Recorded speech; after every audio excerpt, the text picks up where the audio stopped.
92.5. Second date update. I feel like modern dating has gotten so crazy lately. Sometimes you just have to take a page out of the old 1950s dating book. As a woman, I'm going to go with no on that one. No, I'm saying just go back to the basics. Keep it simple. Okay, Take your like best what? gal to a movie. Split a cherry Coke. Okay. Do a little necking in the back row. Before you know it, you're going steady. Oh. Wow, going steady. I Yeah. haven't heard that in a And you long got time. yourself a little housewife. They're Yeah. easy, and that's what one of our listeners, Josh, did for his first date. He went old-fashioned, took his girl to a simple movie. Isn't Okay. that right, Josh? Yeah, kinda. What do you mean, Oh, kinda? How is that a kinda? Like you either went to the movies or you didn't? We went together, but we didn't go together. Yeah, Wait. not being clear here. Yeah, you What? went together, but you didn't? Yeah, what do you? Wait. What's this girl's name first of all? This girl's name is Renee. Okay. Okay, and what do you mean you and Renee kinda went together, but not really? Well, long story short, we sat on opposite sides of the theater. Why? Aw, Wait, were you on a awful. date with her, or is this we're calling somebody you stalked for a couple hours at the movie theater? And so I wore her skin the next day. No, Whoa. I'm joking, but this was like the weirdest date I've ever been on. Okay. All right. Ooh. So wait, where did you meet Renee? Sorry, before the movie theater. I met her on a dating app. Okay. Yeah, blah, blah, blah. But she was like so hot. Right. And I don't want to sound shallow or whatever, but she was like out of my league. No, congrats. We're all proud of you, bro. Yeah, that's awesome. Thanks, my dude. I got you. I got you. So what happened with the movies? Well, when we matched, she messaged me. She was like, okay, we can hang out or whatever. I can get to know you, but I have really specific rules. Oh. Dude, only hot chicks I have know. specific rules. I know, that's because they can. As That's an because they ugly- can. I never had any rules when I dated for some reason. Women and their conditions. Ugh. What were the rules? Well, the first one, she was like, I don't get physical on the first date, and that has to be okay with you.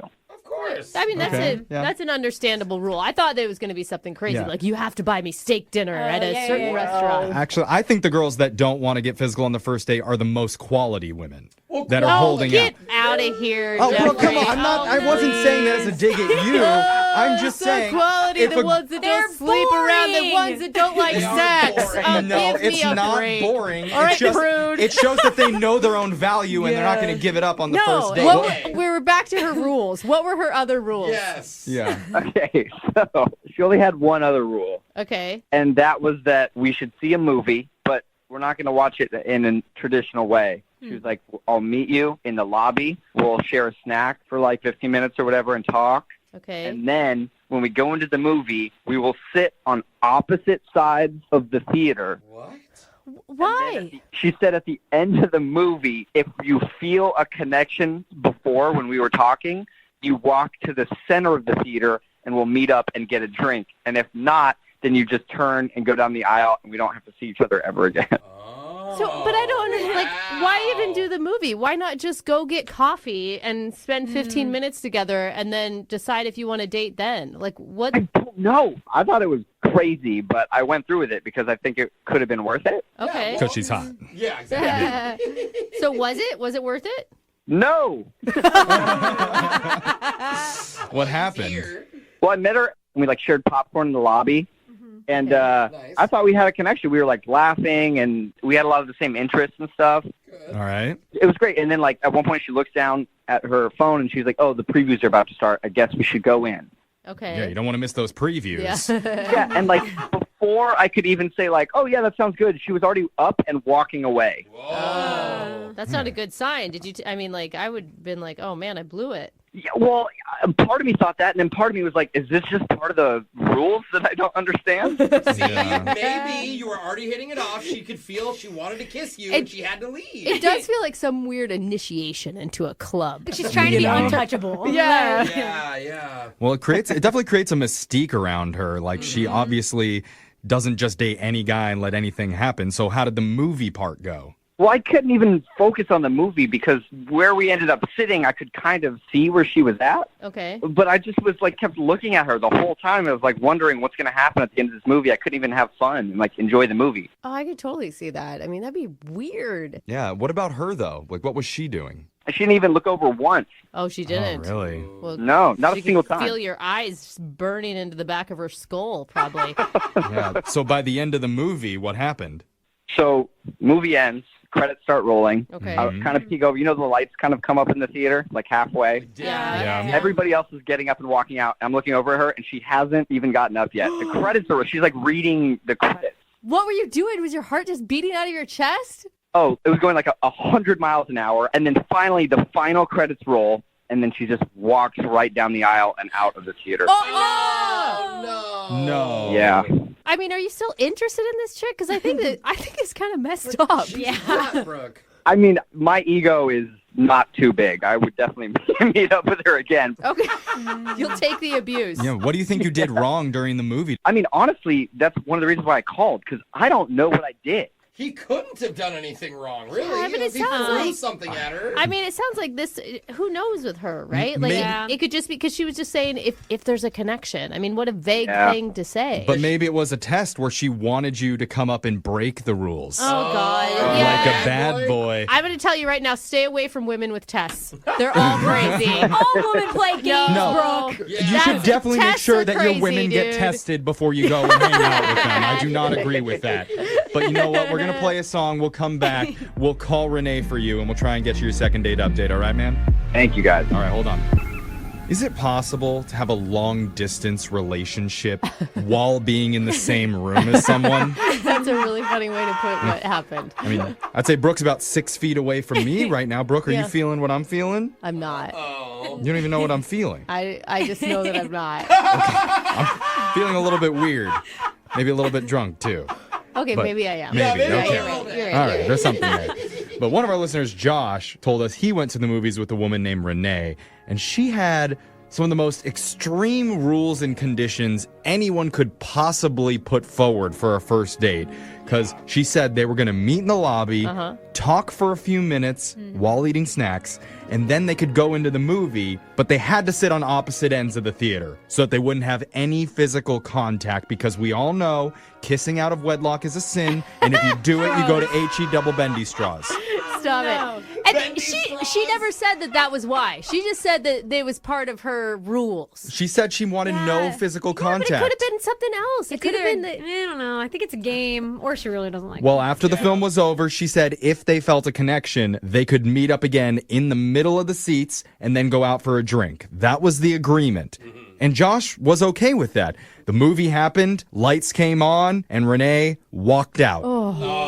No explanation for why. And the sitting waiting for her to decide through all the credits, even. Oh, And Josh, you guys barely hung out before, right? Like, how long were you together in the lobby before? Couldn't have been longer than 15 minutes. See? So Wow. what could he Yeah. have done in that Ha- time? have you tried to call Renee? Yeah, I've texted her and tried to call her, and I haven't gotten any responses. Oh my God. I'm really impressed that, like, as she's walking out, you didn't just scream, why? well, you have that opportunity now after you hear what she says, because we're about to call her. You ready to do this, man? Yeah, Okay. I'm nervous. It's like I'm back in the movie theater all over again. Oh, this won't be that brutal. It won't be that brutal. Okay, well, I hope. let's dim the lights down like it's in the movies, Ooh. and we're going to call her right now. Here Jeff, we go. Watch your hands. Hey.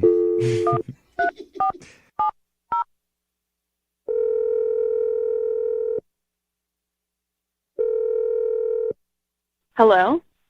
Hi, can I speak to Renee, please? May I ask who's calling? Yeah, my name's Jeffrey from the radio show Brooke and Jeffrey in the Morning. Who are you? Wow, you really know how to Every hurt. time. But my name's Jeffrey. I work on a morning radio show called Brooke and Jeffrey in the Morning. The whole crew is here. Hey, what's Hi, Brooke, Renee. Jose, Hi. Alexis. Yep. Okay, Okay. Renee, cool. So- I'm calling you today because we're doing something called a second date update. Have you ever heard of that before? No. Okay. Well, it's a segment that we do on our show.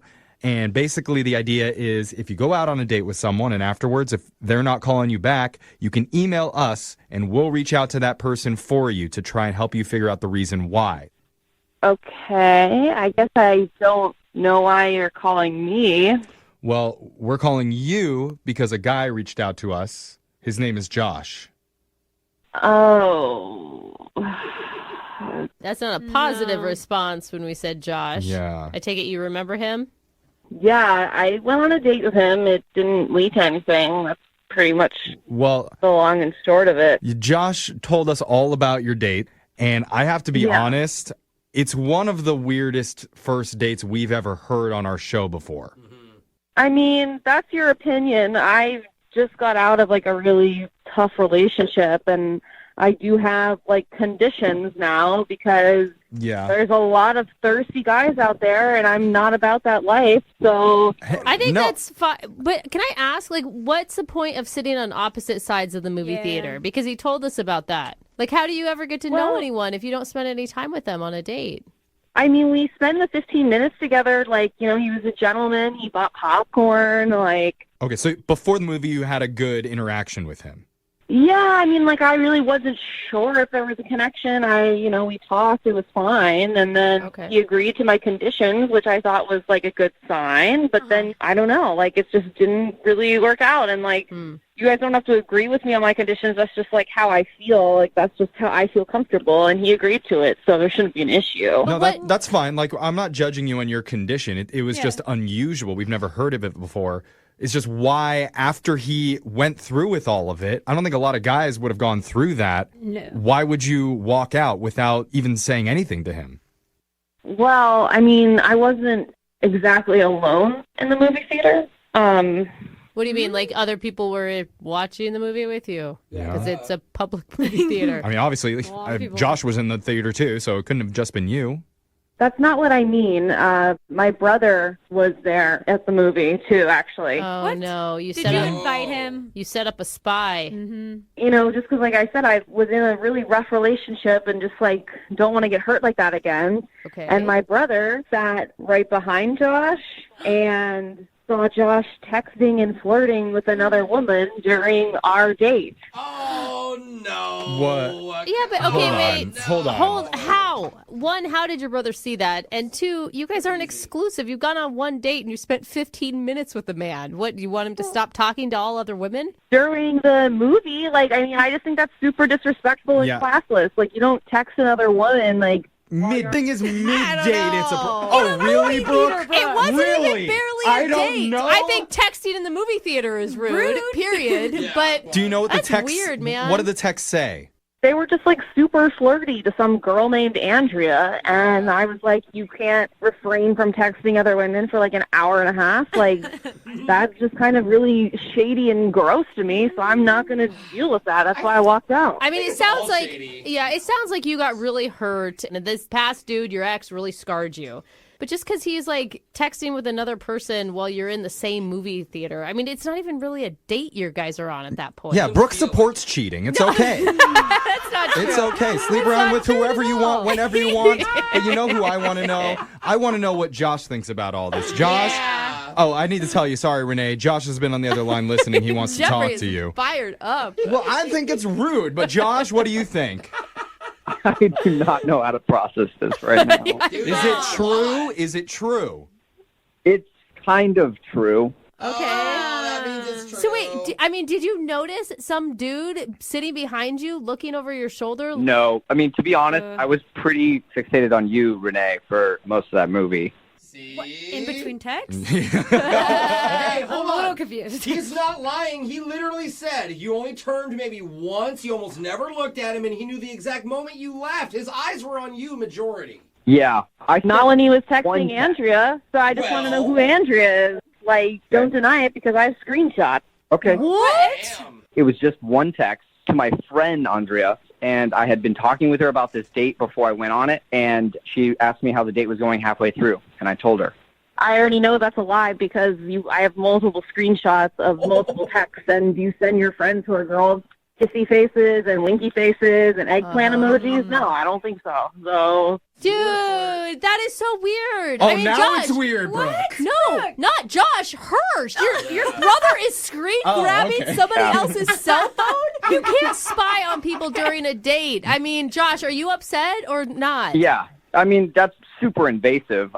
I think that your brother's I mean, not you shouldn't be texting other women during a date. I think that's really crazy. Well, you were sitting on the other side of the theater, so what am I supposed to do, twiddle my thumbs and wait for you to come over and sweep me off my feet? What? I mean, Josh, just honestly, just be honest with me. Like, did you meet this Andrea girl on the same dating site you met me?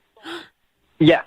Oh! But we went on, like, one date, and we immediately were like, there's no connection. Wasn't romantic. And then we went out a couple more times as friends. Yeah. I don't know, man. Too much for me here. I just still think that's weird that you texted her during our date. Like, that just makes me feel like if you're willing to do that, then you'd be willing to cheat on me. So, like... Yeah. This is so tough. I can't believe we're not concentrating on the spy brother more. Okay. I don't Well, know I'm what to focused say. on Renee and her feelings. Specifically, Renee, if you feel like going out on one more date with Josh, because we'll pay for it. I have to ask that. I'm so sorry that I'm obligated to ask you if you'd like to see him again.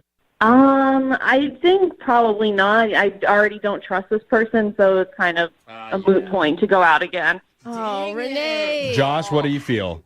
I am glad that I don't have to be watched again. I don't think I could go out with Renee and feel comfortable. Yeah. Okay, what about Andrea? Would you like to go out with Andrea one more time? I mean, look, now that everything's out in the open, I was going out with Andrea a couple times.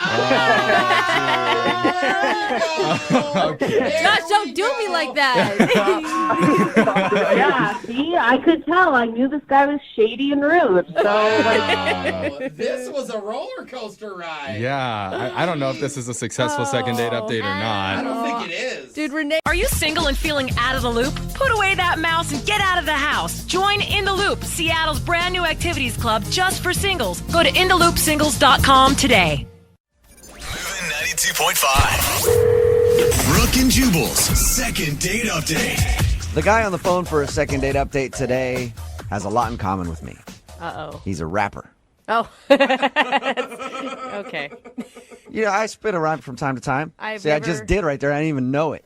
Never heard you rap in my life. Sean is his name. Sean's on the phone right now. He wants to do a second date update with a girl named Kelsey. Sean, how you doing? I'm all right. So you're a rapper and you met this girl at one of your shows? Well, she was there to see the show, and I saw her in the audience, and then I asked one of my guys who was on stage, the hype man, could he bring her backstage? Oh, there you go. Really? All right. So you just liked her because she was super hot then? I mean, based off of outer appearance, yes.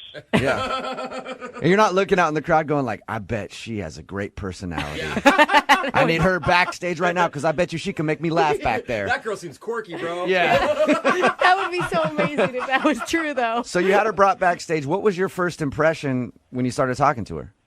She seemed like a real person. Like, she didn't deal with the fake, and I like that when people can get straight to the point and be blunt. And did you guys actually go out on a date, or are you considering hanging out backstage your first date?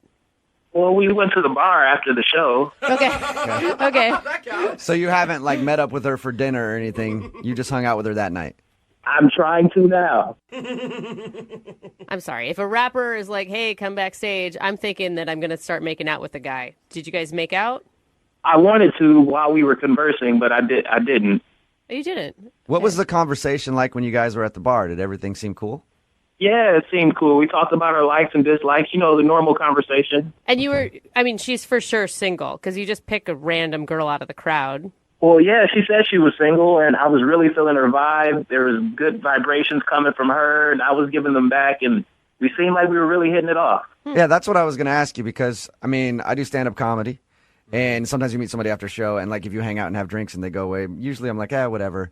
I don't meet people at shows where I'm like, I have to contact her again. So what about her makes you want to track her down?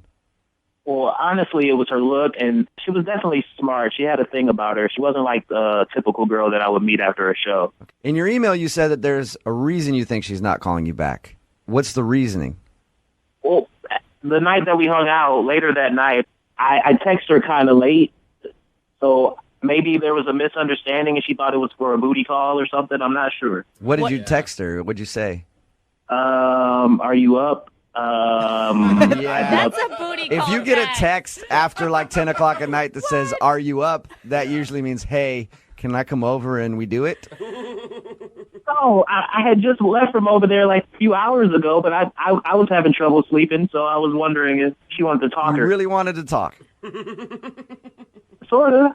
Yeah, Sorta. exactly. Just admit to what the text message was. In all honesty, if she would have told me I could come over, I would have been there in a heartbeat. But Yeah. I was just trying to talk. Like I enjoyed her company, and I liked how she conversed. So you're actually looking for, I mean, you could see a relationship with this girl.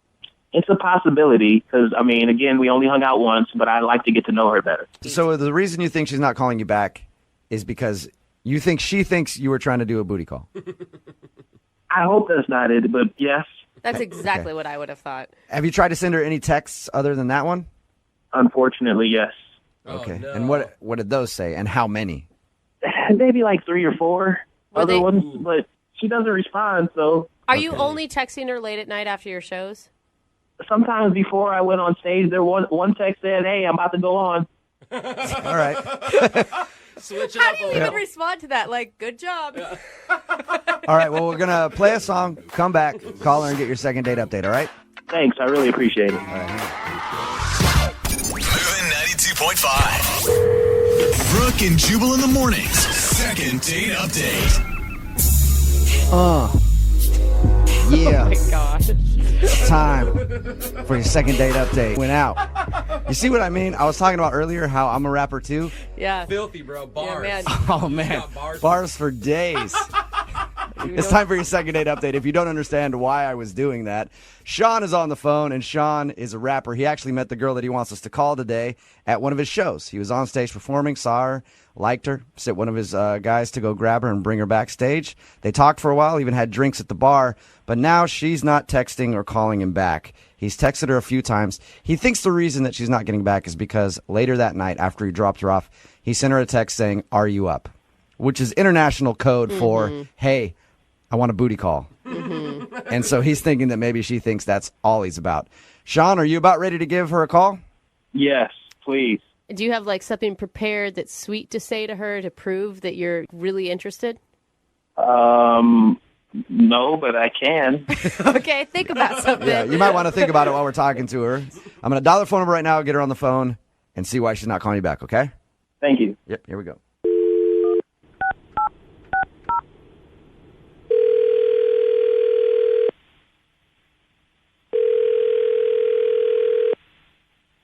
Hello, Hi, can I speak to Kelsey, please?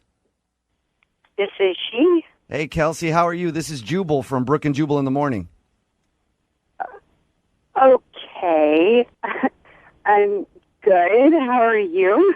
Not too bad. I'm glad to be speaking with you. Thanks. What can I do for you? Well, you can start by telling me why you're not calling my boy Sean back. Sean? Yep. You know Sean? That just got a little awkward. I'm calling you because Sean, a guy that you hung out with a little while ago, emailed us for a second date update. You did? Yes, he did. He told us about how he met you at one of his shows and you guys talked for a while, but you haven't been texting him or calling him back, and he really was hoping to see if you guys could go out again, so he emailed us to give you a call. Okay. This is so awkward. Look, I didn't mean to seem to lead this guy on, but, I mean, we only met each other once. I don't know why he's, like, putting this on the radio and everything. Because he wants to see you again. Yeah. Is there a particular reason why you're not answering any of Sean's text messages? He's a really nice guy, but I just don't think I'm really interested in seeing him again. Okay, can you tell us why, though? Because he sent us an email. He really wants to know. Do I really need to tell him? I mean, if it doesn't happen, it doesn't happen. Can he just leave it at that? I mean, I guess it's up to you. You don't have to tell him or you don't have to tell us, but he's curious. He would like to know. I mean, if he's doing something wrong, maybe he could fix it for future girls that he wants to take out. Well, he's not doing anything wrong. It just didn't work out. So he didn't do anything wrong, so why not see him again? Actually, I don't want to see him again because I'm seeing somebody else right now, and, you know, it's kind of going well, and I want to keep it that way. Oh, so you had a boyfriend or you were dating somebody? No, I was single when I met him. I just met another guy at the concert, and that's been going really well for me, and Okay, so you met some other dude at the concert. Well, actually, before I met Sean, I had drinks with somebody else, and this guy and I hit it off a lot better than Sean and I did. So. Who is this dude? work. Who is this dude that's moving in on Sean's territory? Whoa, I am not territory, first of all. And secondly, I'm just joking, Kelsey. Secondly, the guy's name was Royce, and he was really cool. We really clicked well. Really? Hold on. Isn't that Royce? Really?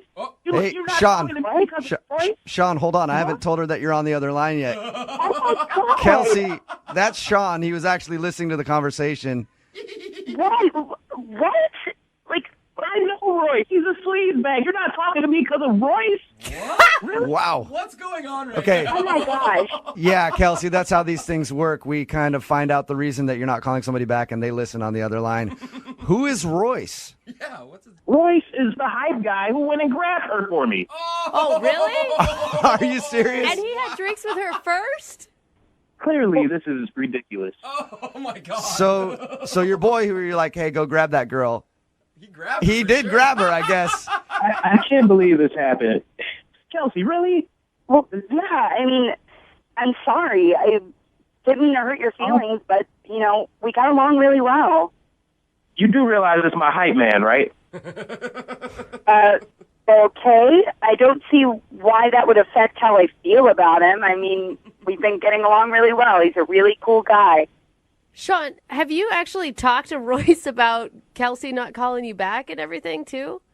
Yeah, we actually talked a few times about it, and he played dumb on the whole idea. He was like, I don't know what's going on. Oh, wow. That's Wow. messed So up. one of the dudes in your own group moved in on Kelsey. Wow.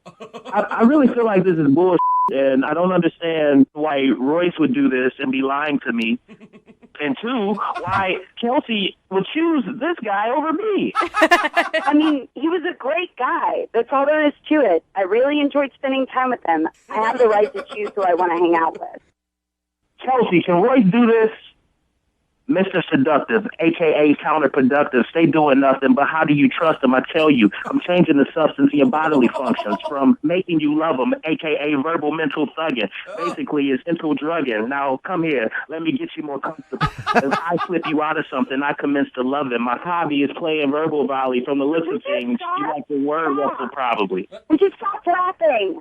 That was really good, though. It was pretty good. Impressed. Kelsey, you sure you don't want to think about it? Will you go out on a second date with Sean? We will pay for it. I think you should. Yeah, because that was pretty good. He's like a good rapper, and he's really sweet. Yeah, see? I don't like you. That's the thing. Like, drop it. You barely know me. Oh. You barely know me. Find another girl at the concert. Like, really. All right. I mean, Oh, man. Sorry, Sean. Was it? You think it was the lyrics? No, I don't think it was the were lyrics. good. The lyrics were good. What are you going to do now, though, that you have to go back to your buddy Royce. Oh, don't get me wrong. I'm still going to beat his ass. How many people are there in your group, by the way? Moving 92.5. Brooke and Jubal's second date update. Everybody knows that the best place to meet somebody isn't the coffee shop or online. Okay. It's club traffic. A lot of people sitting in club traffic right now. Yeah. Bunch of people sitting around, hot, bored, ready for action. And that's where Jamie met the girl that he wants to call today. Her name is Mackenzie. I guess he met her in traffic, which is impressive. What's up, Jamie? How are you? I'm good. How you guys doing? Pretty good. I've actually tried to meet somebody in traffic before. And anytime I've looked at a girl who's been next to me driving, I try to get her attention somehow. And you can always tell that she knows I'm looking at her because she will not look away from the road. Yeah, she does. And I have never been able to do it. So what's your trick, Jamie? You got to be persistent. Okay. I don't know that that's a good trick to give. You just keep honking. No, you just keep honking. Is that what you did? You just honked at her a bunch and then you guys... I just kept honking at her. Eventually, they're going to look. Okay. Okay, but the thing is, like, I've been hit on in traffic and someone held up a sign with their phone number on it. Like, but what does honking do? How do you make that work? Well, how it worked with me was we were in traffic. We weren't moving. I was honking at her. I got her to roll down her window, and then I told her that I liked what her license plate said. And she was like, what? And I was like, yeah, I like what your license plate said. She's like, what does my license plate say? I said, it says that we should go out sometime. I'm all actually right. giving you points for that one. And that worked. Yeah, it worked this time. All right, so in the past, I guess it hasn't worked for you. You've tried Did you- this before? Did you get her number right there in traffic, or did you guys pull over and have a conversation? Well, I gave her my number. Okay. I shouted my number to her, and then she texted me. All right, cool. Okay. So what did you guys actually do when you went out? Well, we went to a bar, had some drinks, some appetizers. We were just getting to know each other. Now, were you nervous? Because when you meet somebody online, at least you know kind of what their interests are and stuff before you go into this. You knew nothing about her, right? I knew she was hot. I knew that for a fact. That's all you really need to know sometimes. Okay. So did she seem into you on the date? I mean, I know she's not calling you back now, but do you think she was enjoying herself? I mean, yeah, we were having a great time. We were laughing, we were talking, and then there was this guy at the bar, really drunk guy that fell off the bar stool, and we both cracked up laughing at that. And then I kept imitating him falling off the bar stool, which just made her laugh even more. Were you literally falling off your bar stool, making fun of this guy? Yeah, I was. Yeah. All right. Did anything else happen other than the guy falling off his bar stool and entertaining you? Well, I mean, we were eating appetizers, and she said she was finished. And I said, no, you're not. And she's like, yeah, no, I am. And I was like, no. And I grabbed her spoon, and I licked it. What? Whoa! Why would you do that? I don't get that. I'm a funny guy. It's timing. It was perfect. You had to be there. But Trust me. I don't Trust me. It was funny. It was Brooke. Just Did go she for it. laugh? the Did she laugh at joke? it? Yeah, she laughed at it. I mean, maybe not as hard as the barstool thing, but she thought it was funny. Okay. I don't. So That's how did everything end with you guys? So the weirdest thing happened. Towards the end of the night, her friend shows up at the bar, and we were both really surprised. And so her friend said that she needed help with something immediately, and that, so she said she had to go and help her friend out. Oh. So her friend randomly showed up to the bar that you were at and said that she needed help with something. Yeah, isn't that crazy? You realize how that sounds, right? Like she set it up. Yeah, it sounds like she used her friend, like she made the 911 call that she needed to bail. No. I would know that. I would know if No, I saw the surprise on her face when her friend showed up. She didn't know she was coming. Okay. Okay, and what was the last thing you two said to each other before she rushed out to help her friend? I just said, hey, I'll text you. She said, yeah, see you in traffic. See you in See you in traffic. traffic? All right, that's not exactly like, yeah, I can't wait to go out again. You realize that, right, Jamie? That was a joke, about how we met. How many times have you tried to get a hold of her, Jamie? Ooh, let me see, about three, 4 times. 3 or 4 times. that's And not have you too heard much. anything back at all? I have not. So why do you think she's not calling you back? Well, I don't know. I mean, maybe she's busy, or maybe she found somebody funnier, which I doubt is possible, but, whatever. All right. Yeah. Well, we'll play a song, come back, call her, and get your second date update, okay? All right. All right, man. Just hang on. Moving 92.5. Brooke and Jubal in the mornings. Second date update. I'm looking forward to this phone call for the second date update today. If you're just joining us, we are in the middle of a second date update. Jamie is on the phone, and we're about to call the girl that he went out with named Mackenzie. The way their night ended was Mackenzie's friend randomly showed up to the same bar they were at, had an emergency, and got Mackenzie to leave with her. And Jamie is convinced that it was all just a big coincidence. We all say that she obviously texted a friend of hers to come to the bar and rescue her because she wasn't enjoying the date. Jamie, are you ready to find out if she did set that whole thing up or if you're right? She did not set that up. Are you sure? I am telling you, she was genuinely surprised. You know how I know that it wasn't coincidence that her friend showed up and she was genuinely surprised? Because she made this noise when she saw her. No, that sounds staged, Jamie. Even that noise sounds staged. Like that's Yeah. No, that's somebody who's really surprised. They're really caught off guard. Okay, so she gasped when she saw her friend, and that's how you know it's legit. yeah. All right, well, I'm going to dial her phone number right now and see why she's not getting back to you, okay? Okay, let's get to the bottom of this. All right, here we go.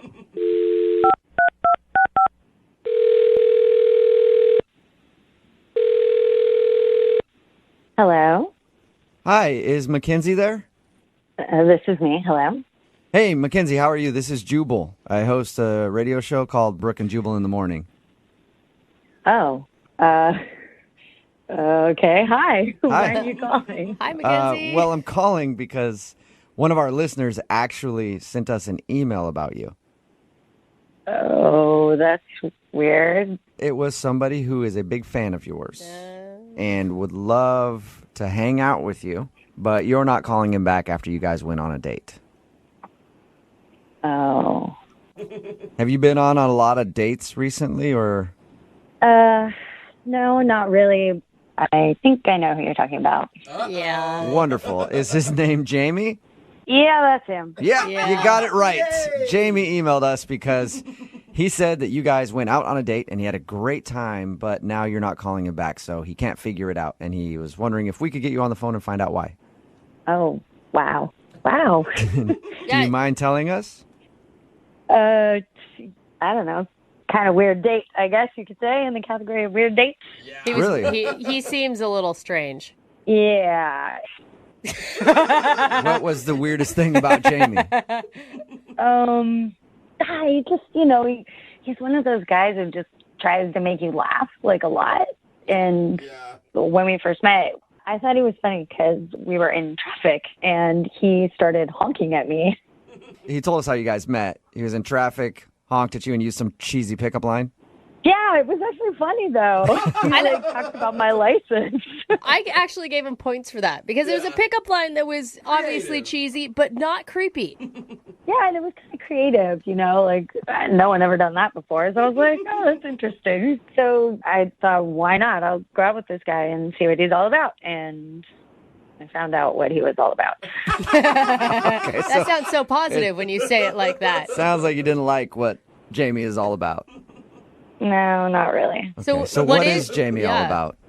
He's too much, honestly. Like, he kept doing this thing where he would imitate this guy, who fell out of his chair, and it was kind of funny. But then he kept doing it. Yeah. He did it 6 or 7 times in a row. I had a feeling, even when he was telling us that story, that it was overkill.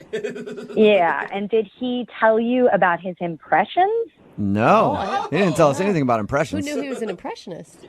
Oh, yeah, really great, awkward impressions that are not at all like the people that they're supposed to be. Like, he did President Obama and James Bond and Morgan Freeman. But, get this, President Obama didn't sound like anything like him at all. And Morgan Freeman, he just lowers his voice a little bit. And James Bond, nothing changed at all. Nothing changed. Hello there. I am Jameson Bond. Yeah, every impression he did sounded just like himself. Because they were really bad? No, they were the worst that I've ever heard. They were terrible. Michelle and I welcome you to the White House. What? Oh, it's President Obama on the phone. What the hell is going on? Well, Mackenzie, I was waiting to tell you this, but Jamie is actually on the other line listening. Or the president. Or, it could be President Obama who just broke into our conversation. I don't know, but... Did you hear that, Mackenzie? That was President Obama listening in. Oh, gosh. Wow. Oh. I'm Bond. Yeah. James Bond. Jamie, that doesn't, Jamie, what are you doing on the phone? Because I didn't know how to get a hold of you. I couldn't get you to call me back or text me back. Oh, my God. I don't know what to say to you, Jamie. This is really weird.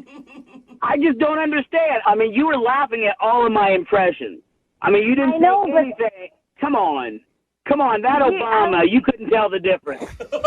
No, it's not about any of your horrible impressions. It's about the whole night and how you didn't stop. Keep going. Right, I didn't stop because you were laughing. Why would I stop? You were laughing. I was trying to be polite and nice. No.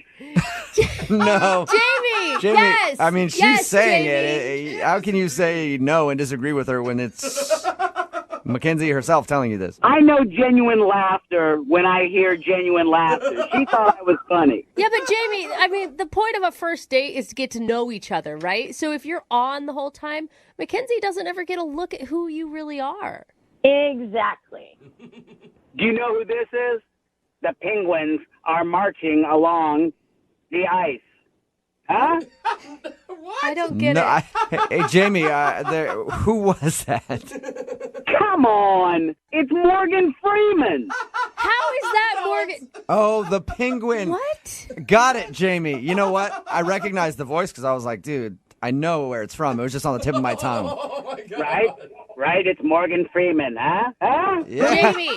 And he's always doing that at the end of his sentence, going like, eh. Jamie, that is like, has anyone ever told you that you're good at those in your life? I don't have to have anyone tell me. I hear their laughter when I do them. That's how I know they're funny. Oh, man. That's, man, You hey, don't get it. just keep doing you, man. You know funny. Oh. I do know funny. And Mackenzie knows I was funny. There's just some other reason she's not telling you the truth. Yeah, that's Really? it. So you're Mackenzie's saying a that liar. Mackenzie is lying to us and using the fact that she didn't think you were that funny as an excuse. Yeah, so Mackenzie, what's the real reason? Come on. I don't think you can handle the truth. No. I can handle the truth. Hey, who was that? Who was that? We don't know. I'm not, no. Okay. You can handle the truth? Come on. I think it's you can't even. Okay. Come on, it's Jack Nicholson. Oh. Like you didn't know. Come on. I know. Yeah. Hey, Jamie, we're just all liars. everybody's kind of screwing with you right now. Your impressions are really You are good. so evil, Jubal. You're doing a great job. Why are you feeding that? I hear the laughter, so obviously I'm funny and good. Exactly. Like every time you do it, we're cracking up. Exactly. All right. No. Before we let this whole thing come to an end, I do have to ask Mackenzie something. Mackenzie, would you like to go on a second date with Jamie? We will pay for it. Jamie and all of his personalities. I would love to go out with somebody else, anybody but Jamie. Oh, well, how about you go out with Stewie, a baby? Family. What? That's Stewie from Family Guy, isn't it, Jamie? Yes, you got it. Yeah. Spot on, Jamie. You are impressive, dude. Hey, we're going to keep your phone number in case we ever need to use you for something, all right? That's awesome, but hey, it's not free. Hey, you're dude, charging. for the type of work You're that you charging do, we'll for pay that. for that voice work. Don't worry about it. You're good. Mackenzie, thank you very much for your time. I appreciate it. Yeah. Jamie, you take care, man, and don't worry. You're going to be okay. Hasta la vista, baby. Oh, my gosh. Lincoln South Food Hall in Bellevue. Fitness for foodies. From carb-loving meat eaters to vegan and everything in between, we've got you covered. Grab a quick lunch or come for happy hour. You'll leave craving more. Order online at LincolnSFH.com. Moving 92.5. Brooke and Jubal's second date update. Today's second date update is an extreme second date update. Ooh, exciting. And I don't mean extreme like they did something extreme. I mean the fact that they've actually been out on like 3 dates, I guess. What? So it was not a first date that went bad. They've been out 3 times, and now the dude is not calling her back. So that's extreme. Or a fourth date update is Yeah. maybe what we should call it. Whatever it is. Tash is on the phone, and Tash wants to talk to us about it. What's up, Tash? How are you? Hi, guys. I'm good. How are you? Good. I wasn't even sure if we should do a second date update with you because technically they're usually like a first date that goes bad, but you've actually been out with the guy you want to call 3 times? Yeah. So, I don't know if you would count that as a second update, but I was kind of hoping you'd make an exception. Okay. Oh, yeah, it is against the rules. So, You guys, we bye. make the We'll see you rules. later, Tash. Yeah, I think we'll get in trouble with the FCC if we do it the wrong way. Or there's got to be lawyers out there listening who might sue us if we do a second date update that isn't based on an actual first date. I'm really sorry about that. Wait, are you guys being serious? 100%, 100% No, serious there, Tash, Tash. we're never serious. Definitely. No, not serious at all. We'll do your second date update, even though it's not really a second date. Tell us a little bit about the story, though. What's the guy's name?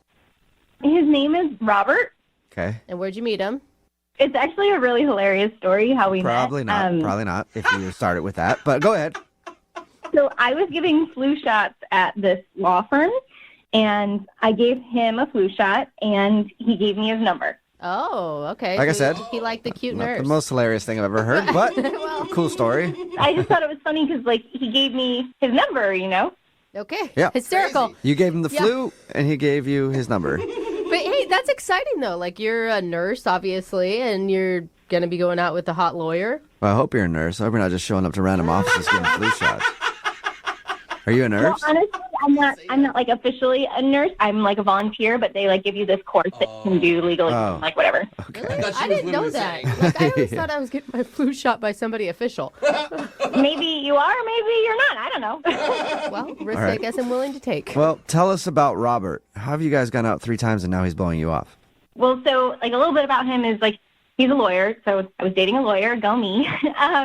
So we went out a couple times at a bar, and then once he took me to this really nice restaurant. Okay, that was the last date you guys went on? Was the fancy one? No, we did a bar, nice restaurant, and then a bar. And Okay. were they all really good dates? Yeah, and he was a gentleman, so he paid for everything. And also, if you're wondering, we did fool around, but I'm proud to say not on the first date. I made him wait. Okay. To the second date? So, like, yeah, the second date, and then it was all the way. A girl never kisses and tells. So I think we got our answer there. Did you go back to his place? Yeah, well, so, okay, he's smart and handsome, and he's got a very nice condo, like really nice. Okay. Lawyer, so yeah. I feel like he just kind of got me, but lately he's just been MIA. Like, I can't get a hold of him, and I just don't understand. Maybe that's the problem. He got you, and that's all he wanted. Yeah. You understand what I'm saying? Do you get what I'm saying by that, Tash? I just want to make sure you're tracking with me there. Is this another, like, flu shot joke? No. No. I'm saying maybe he just wanted to hook up with you, and then he did, and that's why he's not calling you back. Yeah. Oh, yeah, I mean, I've heard of guys who do that before, but he's definitely not one of those guys. Well, and the thing is he's a lawyer, so he's obviously really busy. I'm sure he's like billing 100 hours a week, and he's making time to see you 3 different times. So feels like he would like you more than that. Yeah, but, like, he's successful, and he's super hot, and so, like, maybe he has his pick of lots of beautiful women, and I'm just true. this chick who gave him a flu shot. Yeah. Flu At shot least you're not a chick. chick who gave him something else.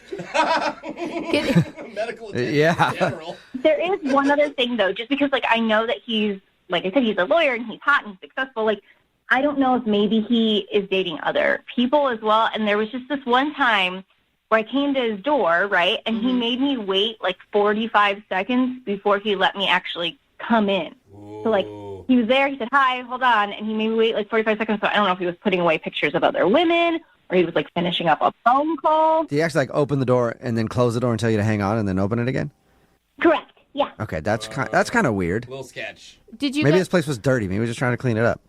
Yeah, maybe he was cleaning up, but it kind of seemed sketchier than that to Yeah, me. probably because he was watching porn and he had to turn it off. No, gross. Who knows? I'm just saying, Well, like, that's when- a 45-second activity to turn off. So it makes sense to me. When was the last time you talked to him? It was about, like, 6 days ago. Okay, and how did that conversation go? It was like I texted him, and he responded, like, a really brief answer, and then I texted again, and he never responded. Okay, so he just kind of, like, just left, basically. Yeah. Okay, well, we'll try to figure it out. We'll play a song and then come back and call him and get your second date update, okay? Thank you guys so much for doing this. You're welcome. Hang on. Well, don't thank us yet. Moving 92.5. Brooke and Jubal in the mornings. Second date update. I'm excited about today's second date update because we haven't been sued for one of these yet. And hopefully today we can finally get sued for a second date update because we're about to call a lawyer. And I Oh, think that's cool. great. So, Tash, thank you for making that happen for me. Hopefully we can get you another date, though. Yeah. Yeah, you're welcome. Yeah, no problem. All right. Can't wait for the lawsuit. Can't wait to see if we can get you another date, too. If you're just tuning in, Tash is on the phone, and she wants to call a dude named Robert. Robert is a lawyer. They actually met when she was giving flu shots at his office. They have actually gone out 3 times, and now he's just blowing her off, and she can't figure out why. So we're going to call him and see if we can figure out what's up. Anything you want to say before we call him? Good luck, me. Good luck, me. All right, a little pep talk for yourself. I mean, I know he's like hot and he's a lawyer, but did you feel a special connection with him? Definitely. No, I really, really liked him, and I definitely felt like he was really into me, which was great. Right. That's always important. And I already told you guys, he has, like, this really nice condo. So. Right. Which All right. is definitely a reflection of Yeah. who he is. Nice Yes. car, nice condo. Yeah. All right, well, I'm going to dial his phone number right now, okay? I'm kind of nervous. Me too. Both of us are excited to talk to him for different reasons. All right, here we go. Praying for a lawsuit.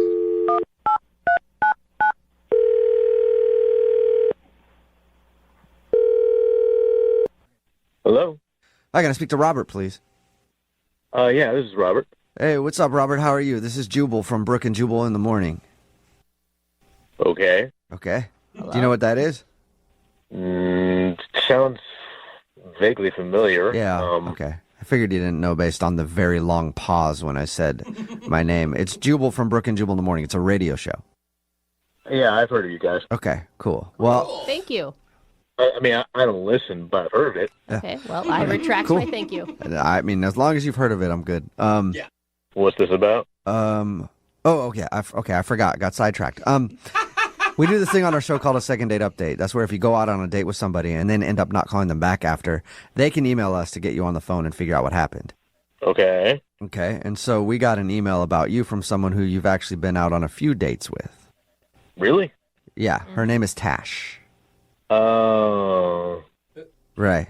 Okay. No, that's not good. No. Not good. It's not good?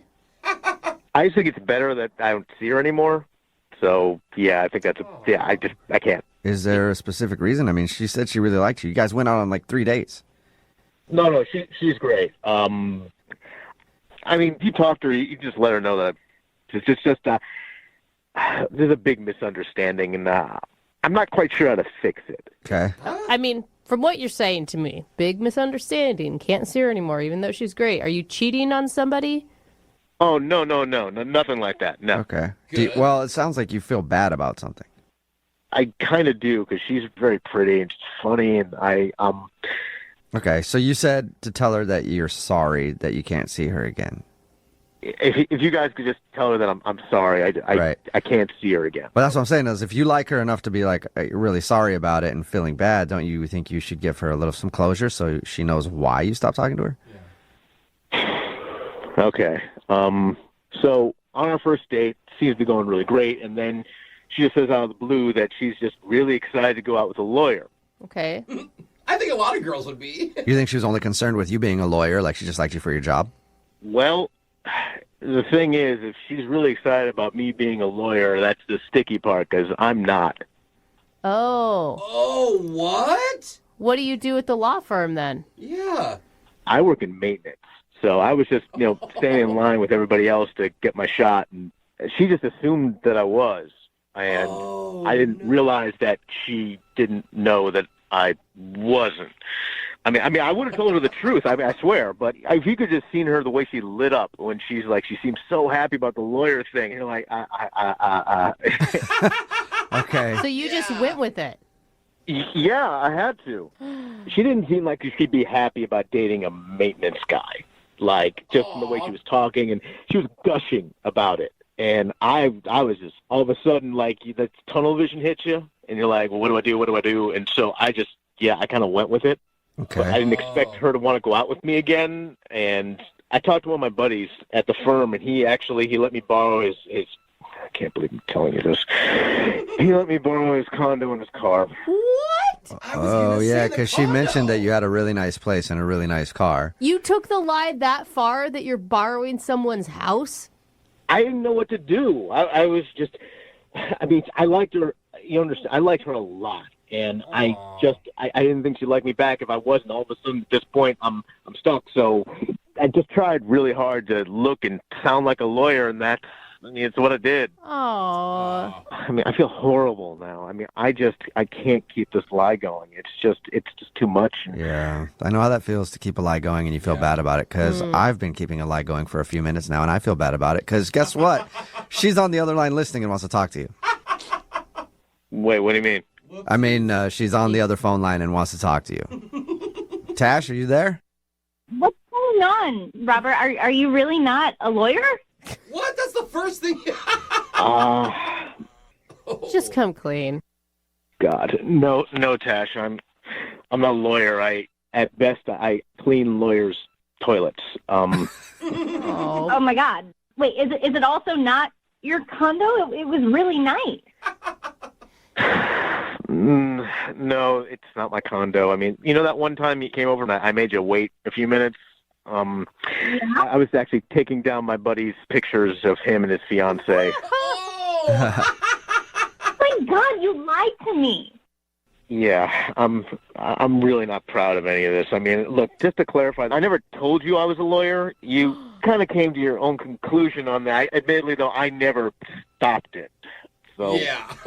So it's still a huge lie. Yeah. I don't understand why you did this. it's like I said before. I mean, I like you a lot. You're probably one of the most amazing people I've ever met, and I'm a janitor, and you're like a nurse. I mean, you got like a really great job, and just you're awesome. Robert, I'm actually just a volunteer. I'm not really a nurse. That's right. Oh my God, what did you guys talk about the 3 times you went out? Neither of you know anything about each other. Actually, she did ask me a lot of lawyer things. I mean, last time that we hung out, you were actually trying to get free legal advice, and you kept asking about your parents' will. And I'm like, I'm going to have to do some more studying because my brain was raised. I couldn't Google fast enough. You're literally You're like acting like you're texting, but you're Googling legal terms? Pretty much, yeah. I'm just so blown away by this. I can't believe this is happening to me. Now, are you more upset that he lied to you or that he didn't trust you enough that you would be okay with what he really did? Everything you said? Okay. All right. So, all right, well, would you like him if you knew that he was a janitor? Would you have gone on a date with him? I don't know. Sounds like a no to me. Yeah, it does. Is that what you want to be your whole life? Absolutely not. I mean, doing this to pay the bills. I enjoy watching lawyer TV shows, and I was thinking maybe I might go to school to probably try to actually become one. Hey! But I gotta work. Yeah. I actually really like those shows too. So you're kind of like pre-law then? Pre-law. Yeah. I mean, I guess you could call it that. I mean, I'm really, really interested in going to school for it one day.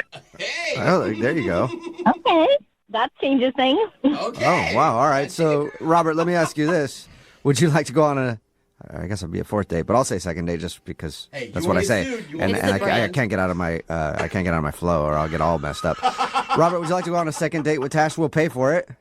You can find out what she actually does for a living, too. Hey. I would. I mean, like I said, I think she's great. Awesome. Tash, you said yes, you could have a date with somebody who's pre-law now, just not a lawyer. You want to go? I mean, yeah, I'd like to go out with a lawyer in training. Yeah, you know what they say. Yeah. Date a law student, marry Yeah, a exactly. lawyer. I guess, hold on, real quick. Robert, I do have one question, because, when are you going to take the bar? Is that coming up? I heard you have to, take that test. He's probably got to do some Googling. We'll let him Google that and find out. But in the meantime, congratulations, Tash. You got a 2nd date. And Robert, congratulations. You got a date as well. Yeah, you Wow. guys are the best. Yay. Thanks, guys. This is unexpected. Moving 92.5. Brooke and Jubal's 2nd date update.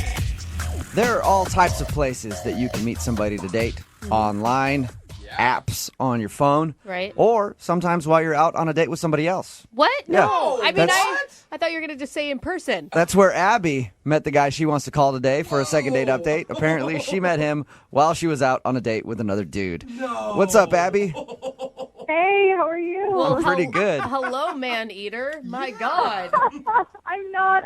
It sounds so much cooler than I am. Well, that's what your email said. You said you met, what's the guy's name you want to call today? His name is Connor. Connor. It says you met Connor while you were out with another guy. How'd that work? What? Okay, so I met this guy on Tinder, not Connor. The other I guy. went out on a date with this Tinder guy. Yeah. Uh-huh. First red flag is he had me meet him at a bar that was 30 minutes away from my place, and it was super close to his. He wasn't considerate at all with that. Okay, and you felt like he was looking for a hookup, this Tinder guy. A little bit, absolutely, yeah. Why would he want to go to a bar that was super close to his place? Right. Anyway, the entire date, he just talks about himself. I probably said 2 things about myself. Okay, so he was kind of a D-bag. Totally, and he was just so into himself, and he would interrupt me constantly, and I couldn't even get a word in edgewise, and he was super loud, incredibly rude, mean to the wait staff. He would snap at them. I guarantee there's people listening that are like, I've been on that date. That's so weird. Oh, I'm sure. There's way too many men like that out there. Absolutely. So the dude that you want to call today, Connor, how does he fit into this whole thing? So in the middle of him talking, Tinder guy gets up, and he's like, man, I've got to go piss. I've got to go open the floodgates. Oh, classy. It's good. I'll be right back. I think it's a really, really classy move. No one says that. Oh, anyways, Tinder guy goes to the bathroom, and there's this table next to me, and there's this really cute guy sitting there. And he leans over to me, and he was like, sorry, I don't mean to interrupt, but I have to ask if that's a first date. Oh, my God. So people were actually eavesdropping on your date. That's how bad it was. Well, he was so loud. I'm sure they could hear everything about him. Oh, and I love going to restaurants and over-listening on people's Tinder dates. You can always tell when they're a train wreck. It was so obvious. It was really embarrassing. So you obviously said yes to this guy. I did, and Connor was so sweet. He was like, you seem way too nice of a girl to be on a date with him. He seems like a total, douchebag. And he offers to pretend to be my brother, and he offers to, come in to the bar and, interrupt our date and say that it's, an emergency and he wants to take me away. What? That's nice of him. He offers to do that. That is a modern-day knight in shining armor right there. Total knight in shining armor. Absolutely. I said, no, that's not necessary. And I was just like, why don't we just leave together, you and I, and go, somewhere else? Whoa. Nice. So you were going to skip that piece and Screw just the game. ditch him while he was in the bathroom. It worked out in Connor's favor. Yeah, he's like, whoa. Yeah, Connor sounded like he was really surprised with me saying that, but, he agreed to do it. Awesome. Hey, well, you were still on a date. You probably wanted to go on a date with somebody at least and finish it all up. Totally. I shaved my legs. I, done my hair. I had to. Yeah, don't waste your pretty. So where'd you guys go? We literally went to a bar right down the street. Okay. It was very possible that Tinder guy could have totally, seen us. Sounds like he's so stupid he wouldn't even got it, though. Whoa, are you the chick I was just talking to? You look just like her. And I left without paying the tab or anything. That was for him to deal with. It sounds like he deserved that, though, guys. So how was the time with Connor, the knight in shining armor, at the other bar? You obviously enjoyed that, or you wouldn't be wondering why he's not getting back to you. I did. And the thing is we only hung out for an hour, but he was so genuine and just so cool. When you click with someone really, really well, you just laugh and feel comfortable with him. I felt like I'd known him for a year. It was really weird. So you didn't think that the conversation ended up all being about the Tinder guy or anything, right? You guys were able Not to... at all. Okay. We kind of joked about it in the beginning, but then it was we were on a date. He genuinely wanted to get to know me and vice versa. It was really refreshing. Wow. How long did you guys hang out together? Only an hour. Then I asked if, we could hang out a bit later, but he said he had plans. So he gave me his number. But in the back of my mind, I was thinking planned at 10 o'clock at night. Did he have a girlfriend, or was there something going on? I don't know. I don't know who I hang out with at 10 o'clock at night. Yeah, but maybe he had another date planned. He didn't expect a date to just happen while he was out. You guys both earlier, I guess I didn't even think about that. So you never established with him, you never asked specifically, are you single? Well, no, I just kind of assumed. Right. I don't think a guy in a relationship would offer to do that. You better I don't know. Well, they could. It's happened on many occasions. Yeah, why not? You could. Yeah, I'm not going to lie. I could actually see my husband doing it. Shut up. Yeah, and Really? being kind of an idiot, thinking that he was just helping and not realizing that it was coming off as hitting on someone. Yeah, but it really did seem like he was really into me and flirting. He was touching my arm and stuff. I don't know where he would have thought that wouldn't come across as him being interested. Okay, and how many times have you tried to get a hold of him since you guys hung out? I didn't want to come off too crazy, so I've just texted him a couple times, ever since. Okay, and And nothing. he hasn't responded. Okay, well, we'll play a song, come back, call him and get your second date update and find out why he's not getting back to you, okay? Oh, I'm so nervous. Okay. All right, hang on. Moving 92.5. Brooke and Jubal in the mornings. Second date update. If you're just joining us for today's second date update, Abby is on the phone, and today she wants to call a guy named Connor. She met Connor in a pretty unconventional way. She was actually out on a date with another dude who sounds like a huge douche. Yeah, totally. I guess he was just talking about himself the whole time and was loud and obnoxious and rude in the bar. And when he got up to go to the bathroom, Connor, the dude that we're about to call, leaned over to Abby and was like, hey, is this the first date? It sounds terrible. Do you want me to pretend to be your brother and come in and tell him that there's an emergency and you leave with me? And she was like, no, let's just leave now and go on a date. So they went right from there and hung out for about an hour. And she really liked Connor, but now he's not getting back to her. Abby, are you ready to call him? I am. I just would be like really heartbroken if he did have a girlfriend because he just seemed so genuine. Yeah, but think of it this way. That's way better than him saying something awful about you. Yeah. Totally. Yeah. So I'm just saying you could be more heartbroken here in a second. Great. Thank you. Yeah. Just, I want you to prepare for every angle. Look forward to that. Well, thanks a lot, guys. Yeah. No problem. We're always very supportive Let you when know. doing these second date updates. All right, I'm going to dial him right now, get him on the phone, and see if we can find out why he's not getting back to you, okay? Oh man, I'm really nervous. Here we go. Do it. Here we go.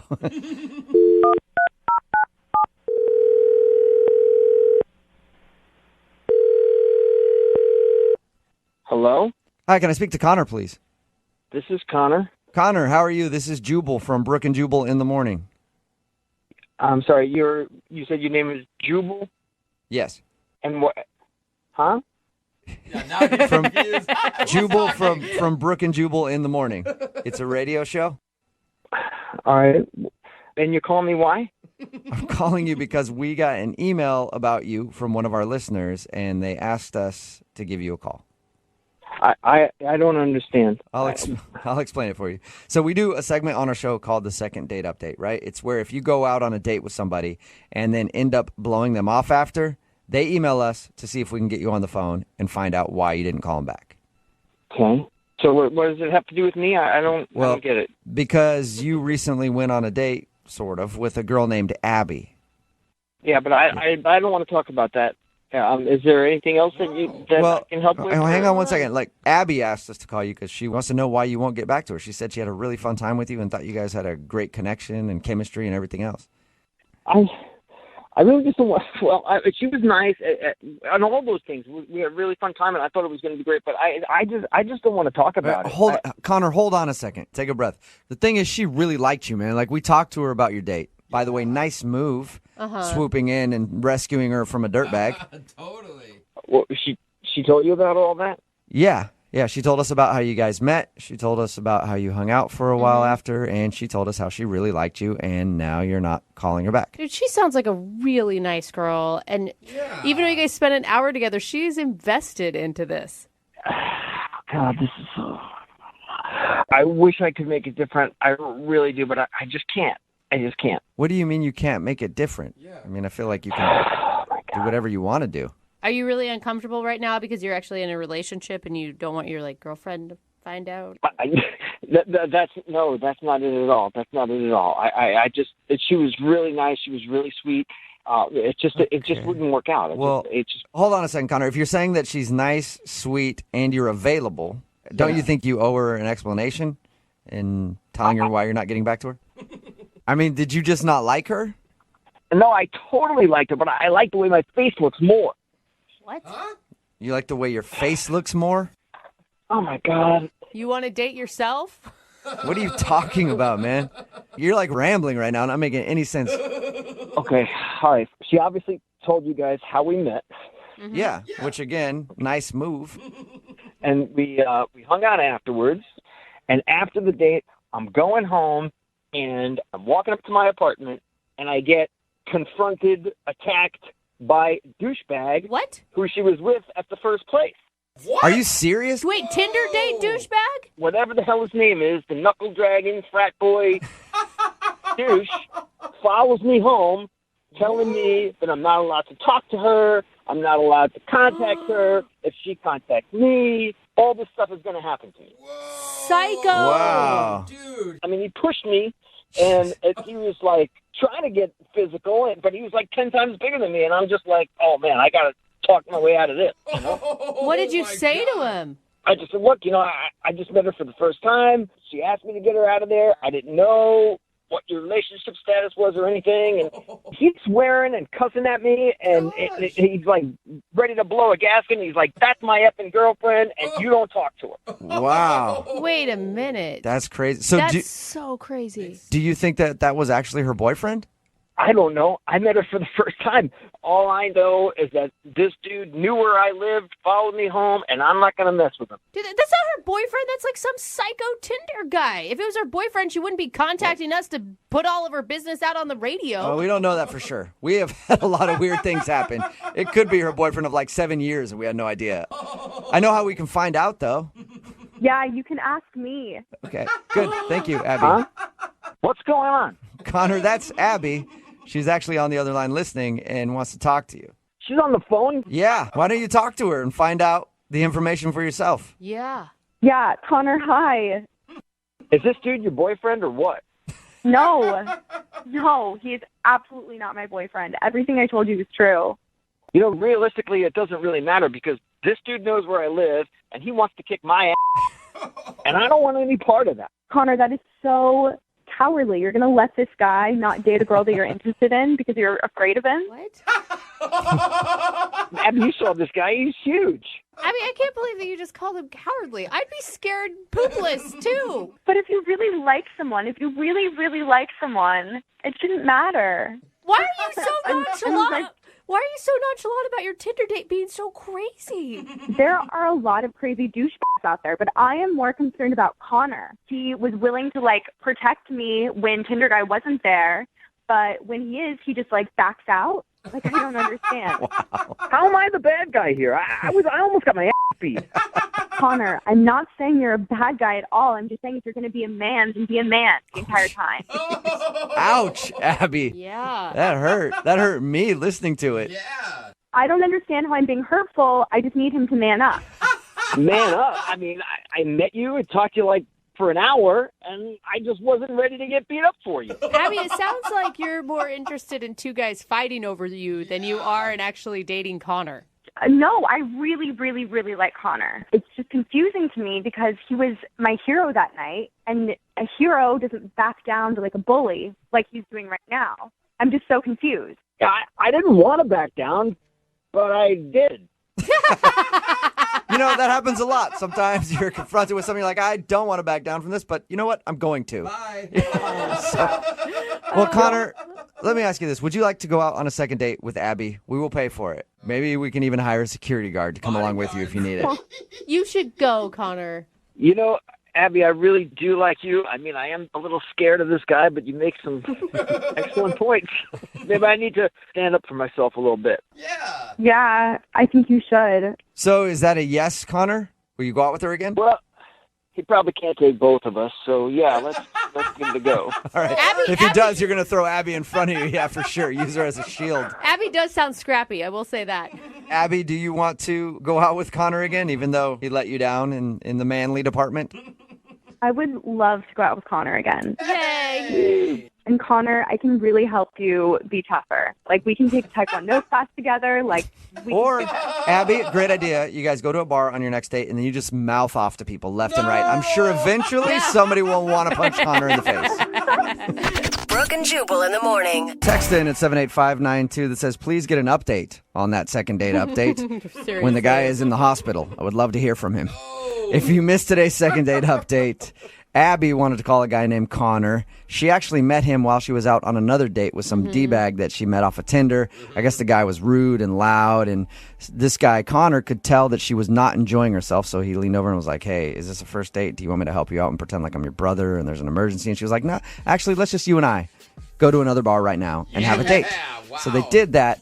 But he wasn't calling her back because when he got back to his place, the dude that she was originally out on a date with confronted him and threatened to beat him up if he ever talked to her again. Which is nuts until you heard Abby's reaction of, well, why didn't you get in a fight with him? Because aren't you a man? Should have stood up for me and been a man for once in your life.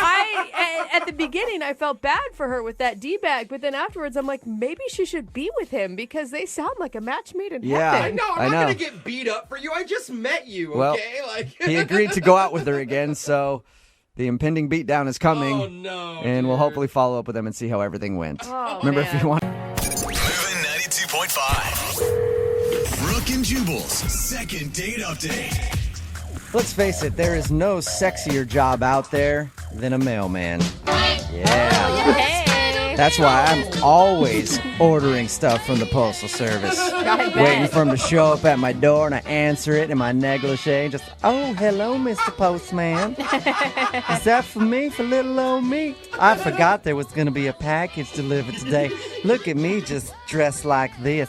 Ooh, I wonder what's in the box. Could it be another negligee? Would you like to come in and try some sweet tea while I try this one on? You cad, I bet you would. Well, come on in. And how are you a Southern damsel when they show up? That's how you have to be. That's what the Post people like. Oh, okay. Isn't that right, James? That's right. We do like the Southern ones. James is a postal employee, and that's how James apparently met the girl that he went out with. The girl that's not calling him back now. So what's her name, James? Her name is Sharon. Sharon. Okay, I bet she was attracted by your awesome calf muscles. You Postmen know, always have great calf muscles. A lot of walking. up and down stairs, too. Your email said that you met the girl that you want to call today while you were working. How'd that go down? Well, I just started a new route a couple months ago, and I think actually the very first day on my new route, I delivered to this house, just a routine delivery, and this beautiful woman answered. She's a redhead, which I like. Nice. Great smile, pretty eyes, and I was just speechless when I saw her. Isn't this against like some sort of rule though? Like you can't date people that you're delivering mail to, or you shouldn't know somebody's address before you ask him out or something? We'll call it maybe an unwritten rule. All right. So what'd you do when you were speechless when she came to the door? You just stand there with your clipboard and not say a word? That's creepy. I think actually I just started pushing the package at her. Take it. Take package, hot woman. That's cute. Sounds like a smooth move. So, yeah, actually, she offered me a glass of water that day. It was a very, very hot day. I had loosened up my tongue a little bit. We got to chat a little bit after that. Wait, so did she invite you in? No. She just brought it out to the door. Oh, okay. That might be a little too forward. Yeah, I was like, man, I've seen some movies that started like that, but I didn't know that was an actual thing. That's a big package you got there. So how did you go from that to asking her out on a date? Well, after that day, I'd still see her from time to time, every few days, deliver to her, and sometimes she'd come to the door and we'd chat again. You just get the wrong address, like all the time. Oh, this was for your neighbor. So sorry, I did it again. She's getting 8,000 pieces of mail. You get a little suspicious how that was. All right, so when did you finally ask her out? I've been interested in her for a while and always looking forward to delivering to her. It always made my day if I got to see her. So I finally said I just had to work up the courage to ask her out. And you guys are going to make fun of me. This is a little lame, I know. I wrote her a note, and I put it in a postal service envelope to deliver it to. I put "for Sharon's eyes only" on it, and I went up to deliver it to her, and I said, hey, this is a very important message. I think you should open it right now. Oh my God, was your heart beating out of your chest? I was so nervous, you wouldn't believe it. But she opened it, and it was just a note inside that said, hey, I think it'd be cool to go out and get some drinks or something, just get to know each other. And she read it. She kind of laughed a little, but I think she thought it was cute, and she said that she would go out with me. Oh, awesome. So you just stood there in front of her while she opened the package? Yeah. Whoa. That's a risk. Dude, that is a big risk. It was a risk. I had to know, though. All right. I couldn't wait to get the message back in the mail. Yeah. Well, she obviously agreed because you guys went out. So what'd you do? I just let her know that I could swing back around after I finished my route in a couple hours, and she said that'd be okay. So I came back around and picked her up. We just went out to a bar, had a few drinks. It was nice. It was kind of the first time we had like a real kind of in-depth conversation. Still pretty casual, nothing too deep or anything, but just a real conversation like you would have rather than just a couple minutes on the stoop. Mm-hmm. Yeah. So she's gorgeous. You're incredibly attracted to her, and you really enjoy talking to her. Yeah, and she's got a really nice butt, too. Oh, okay. Don't forget about that part. Sorry, I All love right. that. Peace out. You know how the mailmen are. So why do you think Miss Nice Booty's not calling you back? I'm really not sure. I thought everything went well. After we went out, I walked her home. She gave me a little kiss on the cheek when we got back to her place, and then she went inside. So I've been texting her since then. I haven't heard anything from her. Even when I go by her house now, when I'm making my deliveries, the blinds are always shut. She's not home or she's just not coming to the door. Yeah, she's hiding in her back bedroom as soon as she sees the postal service pull up. I hope not. I hope not. But Is there anything that you can think of why she would just completely not want anything to do with you? no, unless she was just maybe a little freaked out by the thought of dating the mailman. I don't know. It seems kind of convenient. You see him every day, though. Yeah, right. Yeah. I'll be by every day. Yeah, new visits. Hello. Well, we'll play a song, come back, call her, and get your second date update, okay? All right. Thanks, guys. Yeah, man, hang on. Moving 92.5. Brooke and Jubal in the mornings. Second date update. Right in the middle of a second date update, and if you're just tuning in, James is on the phone. Today, he wants to call a girl named Sharon. He's a postal delivery worker, a mailman, and he actually asked out one of the people on his route, and that would be Sharon. In a really cute way. Yeah, he walked up to her with an envelope and said, "Here's a special delivery for you." She opened it up, and it was a letter asking her out. They went out for drinks right after that. He walked her back to the place, got a hug, and now he hasn't heard from her. Not only that, but she doesn't answer her door anymore, and her blinds are closed. So it's sketchy. Pretty apparent that she does not want to see him again. Before we start the second date update, James, and give her a call, I have kind of an off-topic question for you. Okay. Where do you get those sweet shorts? That is a good question. So random. Yeah, they are pretty rad. Yeah, I can't say anything about that, man. You send me I a gotta pic? go blabbing postal service secrets. All right. 'Cause I was going to say if we could trade, man. I'll do the second date up for you if I can get a pair of those shorts. No, man, I can't do it. All right. Well, we'll do the second date update anyway. You ready to give Sharon a call? Yeah, let's call her. And your goal is to really go out with her again, right? Because you seem really smitten by this woman. I wouldn't be on the phone with you guys right now if I didn't really like her. I guess that's a good point. Yeah. I emailed a radio station to do a second date update, but nah, I don't really care about it. Some people just want to know what they did wrong, okay? I'm saying you want more than that. Yeah, I would just really like to see her again. I thought we had a lot in common, and you never know what can happen in the future, so I was just hoping I'd get another chance to explore that. Okay, well, here we go. I'm dialing her phone number right now. All right.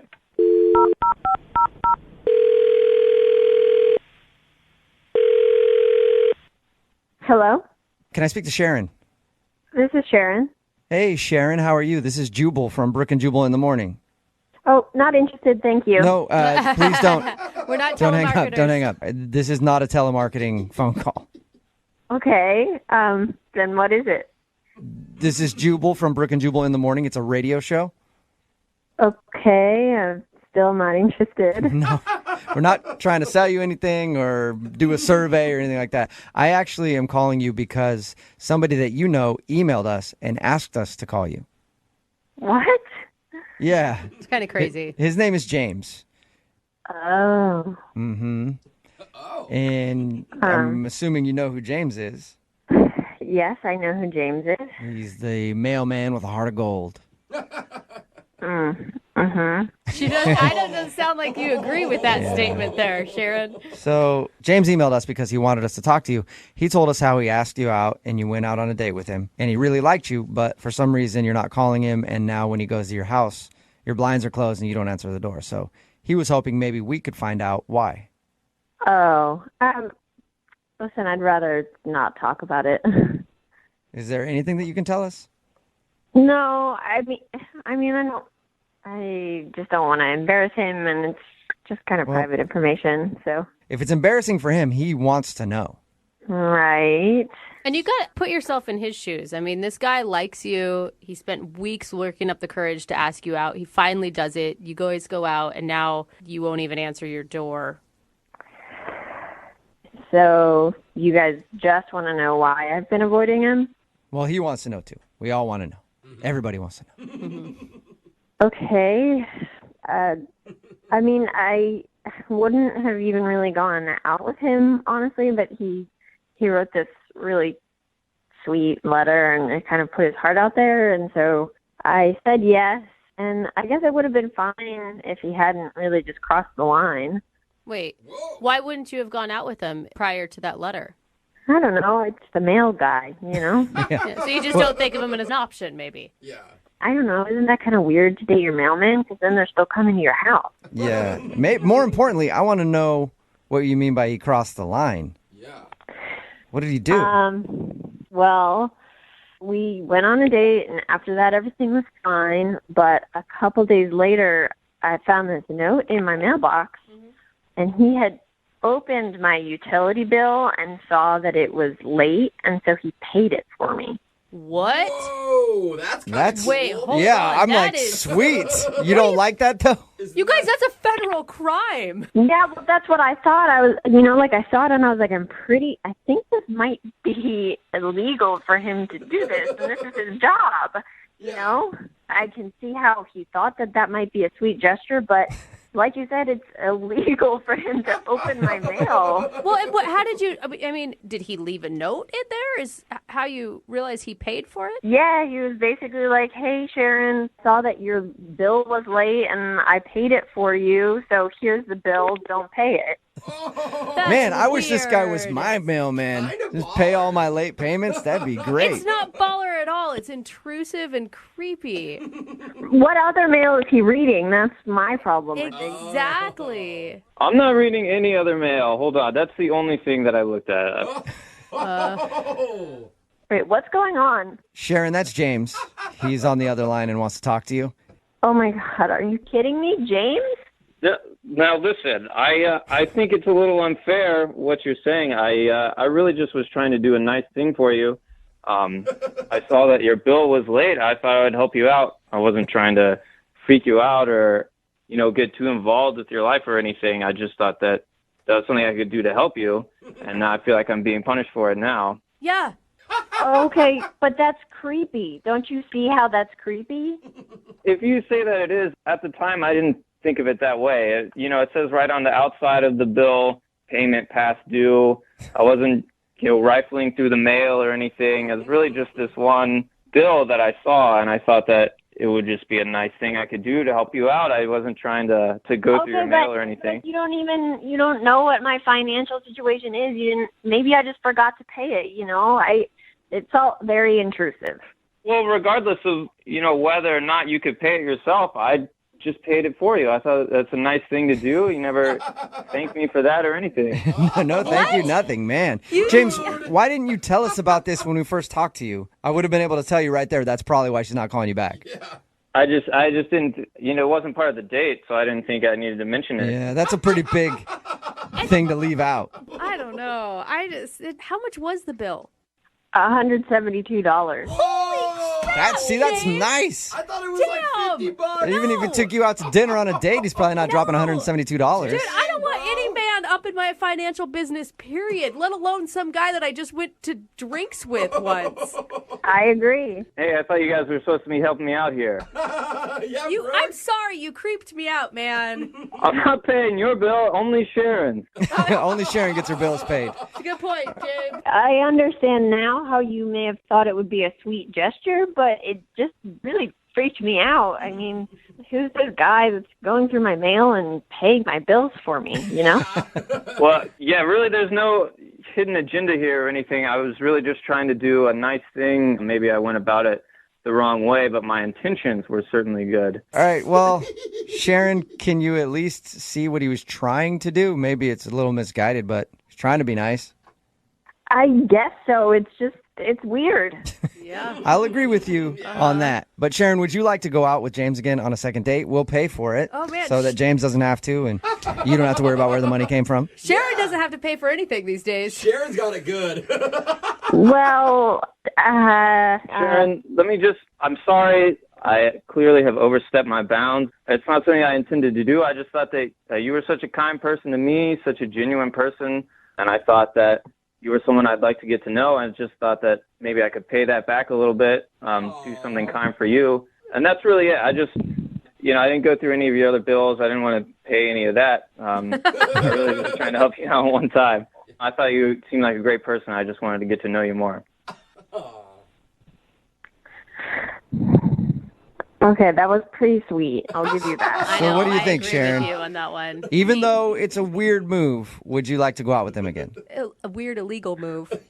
I want to give you a second chance, but can we just forget that this whole thing happened and you never pay any of my bills ever again?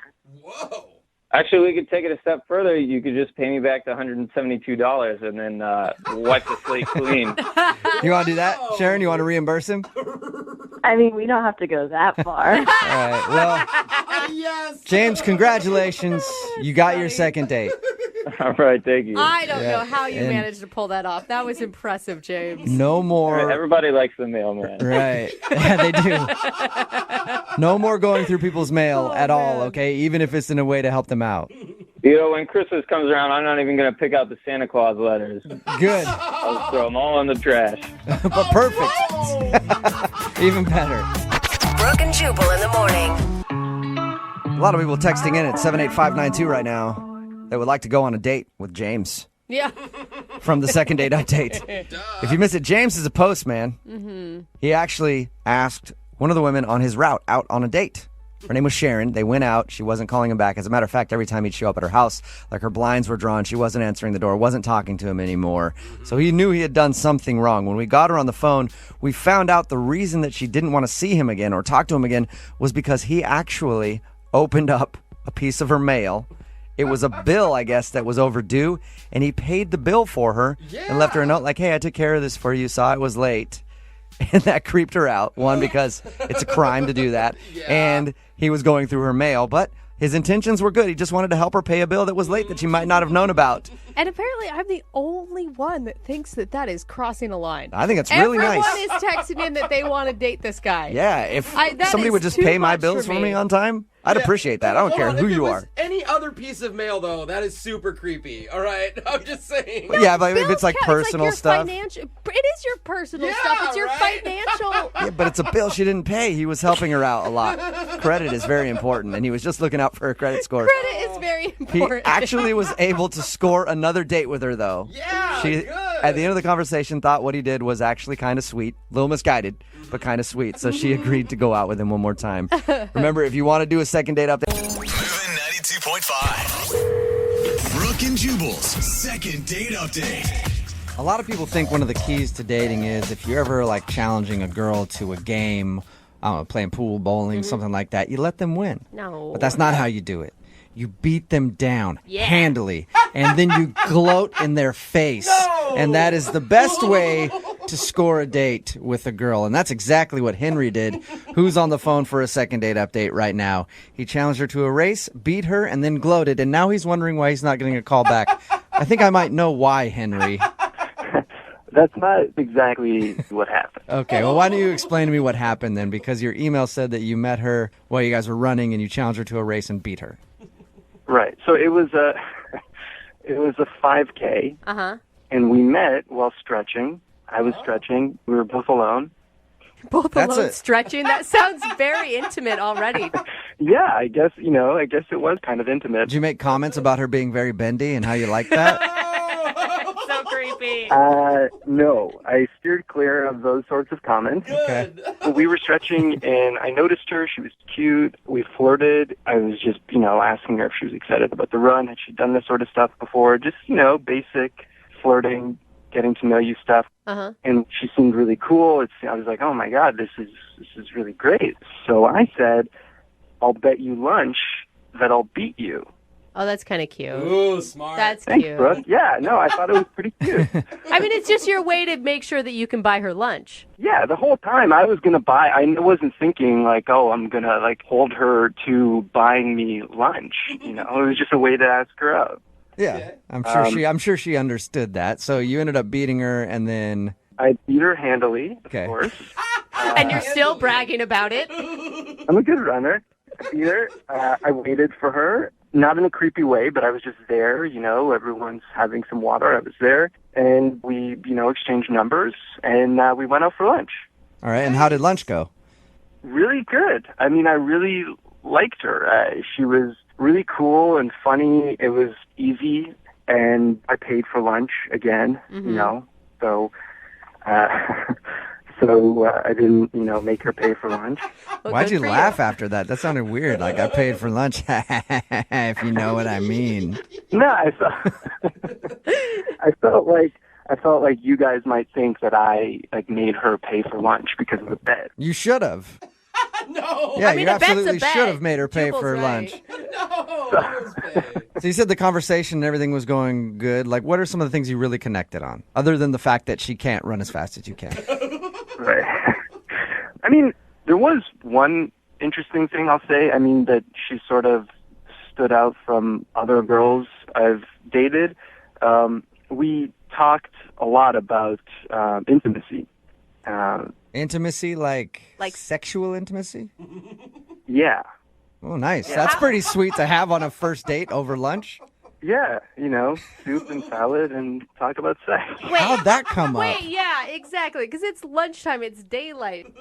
I mean, I don't know exactly how it came up, but regardless, she was really free and felt comfortable talking about it, and we both talked about it, and it was refreshing, because I think in our culture, like, a lot of women don't feel comfortable as they should talking about that sort of stuff. Okay, wait, hold on, though. What exactly were you talking about? Like, the craziest places you guys have ever done it? We didn't get that far into it, but, we just sort of talked about how we feel about sex. I got the impression that she was kind of wild. I mean, she basically said as much. Wow. She actually said that she's wild. In so many words. Wow. I'm guessing you got a kiss at the end of the date then, at least. We hugged at the end of the date, actually. Wow, she does sound like a wild one. That is crazy. Yeah.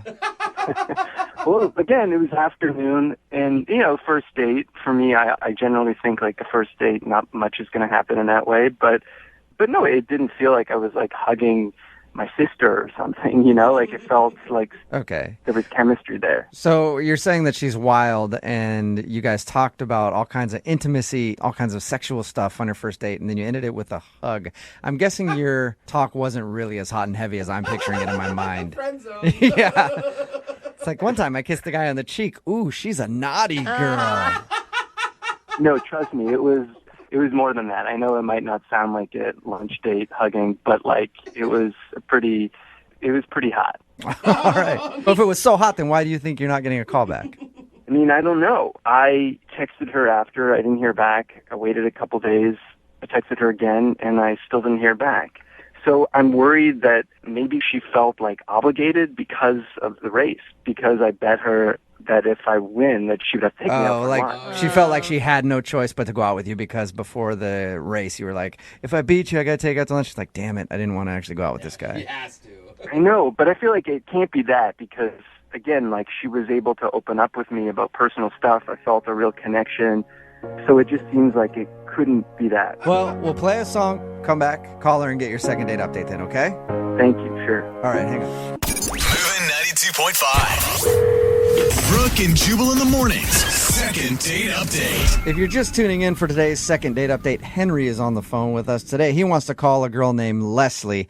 They met at a 5K. Before the race, he was like, hey, I bet you if I beat you, I have to take you out for lunch. And then she giggled and was like, okay.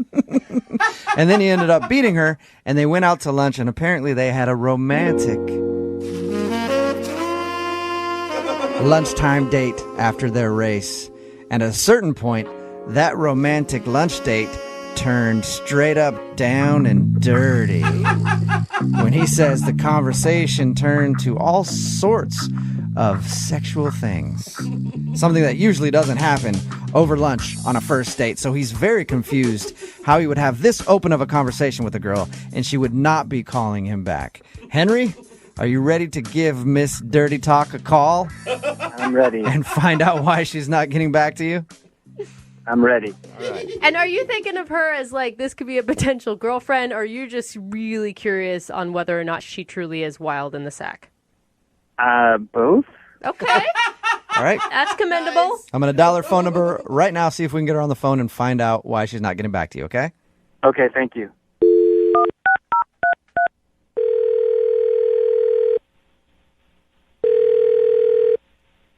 Hello.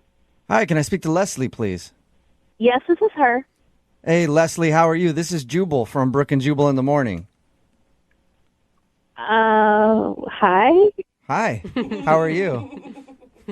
I'm okay. Who is this? Jubal from Brooke and Jubal in the morning, the radio show. What exactly is this regarding? It's regarding somebody that you recently went on a date with. What? Yeah. You recently went out on a date with somebody that listens to our show, and you haven't been calling them back. So he actually emailed us to see if we could get you on the phone and find out why you've been blowing him off. Who is it? His name is Henry.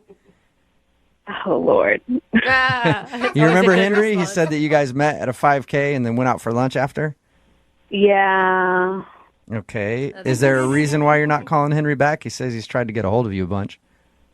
There definitely is a reason. Do you mind sharing it with us so that we can tell him? I don't even know what happened. It was like, when I met him at the road race, he was really funny. He was, telling some jokes, and I thought that was kind of cute. And He said that he made a little bet with you before you guys started running. yeah, he did. That was, it was kind of cute. It was a little cocky, but it was cute. All right, well, it sounds like you liked him a lot, so what was it that turned you off? Well, it was a normal date at first. We sat down and we were talking about my job. Uh-huh. And then all of a sudden, out of nowhere, the conversation went from my job to sex. Oh, and what? Yeah. Yeah. What do you mean? How do you even make that transition? I have no idea. All of a sudden, he started asking about me and my sexual experiences with other people and other women, and I was like, what? Where did this come from? And just out of the blue, nowhere, he just goes down a weird sexual path on you. Yes, out of nowhere. It just caught me off guard. I didn't know what to do, so I just went along with it. Oh my God, you did? Yeah, what would you do if you were in my situation? Yeah. Like, he just started talking to me about multiple partners, and I was stuck. I had no idea what I was doing. It was like an out-of-body experience, really. We talked to him, and he said that you guys both mutually started talking about all kinds of sexual stuff. No. He definitely brought it up. And all I wanted to do was get out of there. That was all that I was thinking about. Like, how can I end this lunch so that I can, leave as fast as possible? Why didn't you tell him that those are totally inappropriate questions during a lunch date and you're just not comfortable? I guess I was so in shock about how the conversation just took a turn sexual. That is so weird. We talked to him, and like I said, he was just like, oh, she started talking about it, and then we both started talking about it. I had nothing to do with it. And actually, at one point, he said, and I quote, "Oh, I'm totally into that. I'd be down for that." And I didn't even say anything sexual at all. That is I wonder what he was thinking he'd be down for. Wouldn't you love to ask him? Oh my God. No, I don't ever want to talk to him That's again. a shame, because Henry's actually on the other line listening right now. Oh my God. Henry. He's on the phone? Yes, he is. Henry, how are you going to explain yourself? What were you doing? I don't understand. I'm sorry, but you were absolutely talking about sex stuff, and I hate to say it, but Henry, you I'm sorry, but I never brought up sex. Are you serious? Yeah. What about all the bi talk? What? Whoa. The what? You said you were bi. And so I was like, oh, you're telling me you're opening up or something. I'm like, okay. Oh my gosh. No, I never said I was bi. Where did you get that from? You said you were. You said you were bi-coastal. And so I just, I started. Oh my gosh. What? You said you were bi-coastal 4 times. Yes, I said I was bi-coastal. Bi-coastal is not bisexual. Bi-coastal means I work on both the East and West Coast. Oh my gosh. Not bisexual, meaning I have multiple partners. There's definitely a huge difference. I thought it was a slang term for that. No. Who says bi-coastal? Who says bi-coastal like that? A lot of people say bi-coastal, Henry. People that are bi-coastal. Are you serious, Henry, right now? Oh, no. I don't know what to say. I thought that's what it was. So you launched into a line of questions about her sexuality because you thought that she was confessing to you that she was bisexual? Yeah, I guess that's what I thought. Oh, Henry. Yeah, bicoastal is a very popular phrase for people that work on both the East and the West Coast. And so was it after she said that you were like, ooh, I'm into that? She just jumped into it. She kept talking. She kept talking about it, so I thought, oh, she wants to talk about our sexualities. Okay. Henry, you are such a dumb. I mean, come on. I don't know. Everything that I really genuinely thought it was like a slang term. I'm not an idiot, and I thought you were trying to ask me if I was into it. So I was trying to be encouraging. I'm not like homophobic or bisexual phobic or something. Obviously not. You're actually very pro bisexuality, judging from your conversation. Henry, either way, I mean, mix up or no mix up, you don't ask about sexual experiences on the first date. Oh, come on, Leslie. You can see that it was a mistake. It's almost endearing. Thank you, I guess. That's the word right there. Hey, Leslie, would you like to go out on a second date with Henry? We will pay for it. Yeah, come on. On whatever coast you want to be on, you freak. You know, Henry, I don't know that I can really look at you seriously anymore after our first date. I'm sorry. Oh. Okay, well, I'm sorry too. Sorry, I Henry. wish you the best, though, and now I hope that this was an educational experience for you, and you can take this and into your next dating experience. At least you learned a new word today, Henry. And just out of precaution, I just want a tricycle is a bike with 3 wheels, in case anybody ever brings that up, okay? If you're a regular listener to the show, you're probably familiar with the second date updates. Yeah, right. Yeah, you should be. Do them a lot. Yeah. Where we try to help people figure out why they're getting ghosted after a date and then also try and get them another chance. Right. Yeah. Now, I'm sure a lot of people might hear us doing that kind of selfless work, and they'll call us heroes. Oh, I don't know that they've ever done that. Well, if not heroes, maybe love gurus. No. Patron saints of one-night stands? Closer. Whatever you call us. Our job really isn't complete unless the couples we connected actually make it the distance. Really? Yeah, you think so? That's our goal. Yeah, I mean, it doesn't feel that great to get like one more date out of them, but if we're able to like actually help them build a relationship, that feels good. Change a it is life? pretty amazing. That's why occasionally we like to check back in with our listeners and see where they're at with a second date update. Oh, I love these. Dude, and people love these. They request them all the time. I just can't wait till we get like a baby announcement. That's what I'm waiting for next. Yeah, they name it Brooke or Jose. Yeah. So, that's what we're going to do today. We're going to check in with one couple who was on with us a few weeks ago, and they had one of the craziest first date experiences we've ever heard on the show.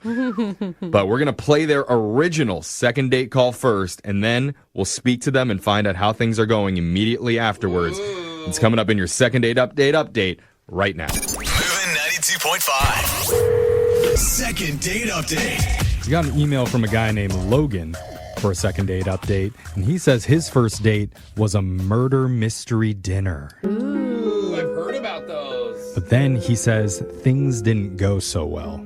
Okay. So obviously when he says things didn't go well, it must mean she was murdered. No, dude. It's pretend, Jeffrey. Or perhaps just maybe she was the murderer. The audience gasping is not helping our cause right now. I don't know. I think I'm murdering this intro right now. You are killing it, but I don't know if that's in a good way or not. Makes all of you accomplices to murder. Yes! You would be the worst villain ever. Dude, will you stop? I'm going to lose my breath here, okay? Let's keep going. All right, let's continue and talk to Logan. Logan, before we begin the second date investigation, Oh, that's what it is. just tell me, is there blood on your hands? Oh. Come on. Almost. Murder! Yes! Tell us about the girl you want us to call today. What's her name? Her name's Sabrina. So I want to know, how did you guys end up at a murder mystery party? So we have some mutual friends. They knew we were both single. They set us up. Okay. And this was right around the time my friends and I, once a year, we do this big murder mystery. Wow. There's like 20-something people. We get it catered. We rent this big old house. We decorate it. So Logan and his friends are rich. Yeah. I don't know. We're all chipping in. There's an open bar. And Yeah, rich. Open bar. Jeez. I want to get in with your dorky friends, Logan. So how did the murder mystery dinner date go?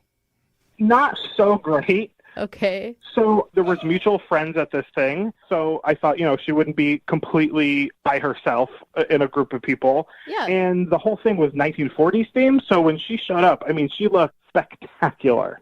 Like, she went all out. She really got into it. Like, the hair, the makeup, the outfit, and, she looked gorgeous. Dude, and it's awesome that she went all in, right? Character. Yeah, I thought that's a really good sign, right? And a good sign that she knew other people there, because it would be pretty intimidating if you didn't know anyone, but... Yeah, exactly. I was trying to be, thoughtful about that. Okay, so why do you say things didn't go well? So I don't know if you guys have been to one of these before. You get a packet, and it's got, information about your character, because you're, pretending to be somebody. She and I were joking about, oh, come on, what does your packet say? Jokes. It was fun. Yeah, and then, sometimes you'll have an accent, or you're supposed to get fully into character. Oh, so you're, acting. Oh, man, it sounds hard. This is fun. It is a little hard. You have to, read a whole thing and then And you have to become remember a character. You have to remember all the facts about yourself, where you're from, who you're associated with, who you know, who you don't know. So, it's sort of like live-action Clue. Yeah. And so she was getting really into it, which was fun. We were having a really good time. And then suddenly the lights go off. Oh, was that planned? Someone didn't pay the electric bill, obviously. Is it part of the show, or what No, happened? it was definitely part of the show. Yeah. Oh, And then good. they're out for a few seconds, then they come back on, and she's gone. And my first thought is, she ditched me. Oh, what? So I was yeah, and I was like, oh, this can't be happening. But then we all hear a scream from upstairs, and we run into the bedroom, and there she is, dead. Oh, no! She was the first one to kick the bucket in the game? This is fun, Yeah. though. My friends who were in charge of putting out the packets, I don't know what they were thinking. They gave her the first victim card. Oh. I felt really bad, obviously, because I wanted to have fun solving the mystery with her. And, Right. that was the whole purpose of this date. And now, honestly, you can't even really hang out with her. You can't just hang with the body while everyone's around and just whisper Well, I kind of did. I was in there, and then other guests were coming in, and they were drinking and eating hors d'oeuvres around her. And she was there for an hour and a half. Oh my god! I know. Wow. And at first I was thinking, oh, she's such a good sport. Yeah. And then, like I said, an hour and a half later, people found clues. They solved the crime. We all go back downstairs to okay, we solved it. Now let's just have a good time. And she was like, I gotta go. Oh, dude. And I was like, oh, I'm so sorry. This is not how I wanted to go. And I said, I'll go too. We can go get a drink, just the two of us. And she said, no, I had a good time. Don't worry. But when somebody says that and you know they're not telling the truth? Yeah. Right. Totally. Yeah, I had a great time laying on the floor for 2 hours. Can't wait to do it again. I mean, I would be pissed at your friends if I was you. Yeah. Oh, I am. But they said, oh, it's the luck of the draw. But I don't know what to do. I feel like they could have, they knew the situation. Yeah. You could redraw. I feel like we can resuscitate this date. Get it? Get what I did there? Mm-hmm. Yeah. No, but really, it isn't your fault. You didn't do anything bad, it sounds like, and she should give you another shot. I would like that. I would like your help. So have you spoken to her since your date? No, nothing. How long has it been? It's been a couple of weeks. Okay. Well, my friends, it seems we have a mystery afoot. Who murdered Miss Sabrina? Oh, my God. What was the motive? And why would she ditch Sir Logan without a proper shagging in the conservatory? Why do I feel like I suddenly need to scream? We'll get to the bottom of these questions and more after we play a song. Okay. Come back. Thank you. And call Sabrina and try and get you your second date update. All right, Sir Logan? Awesome. Thanks, guys.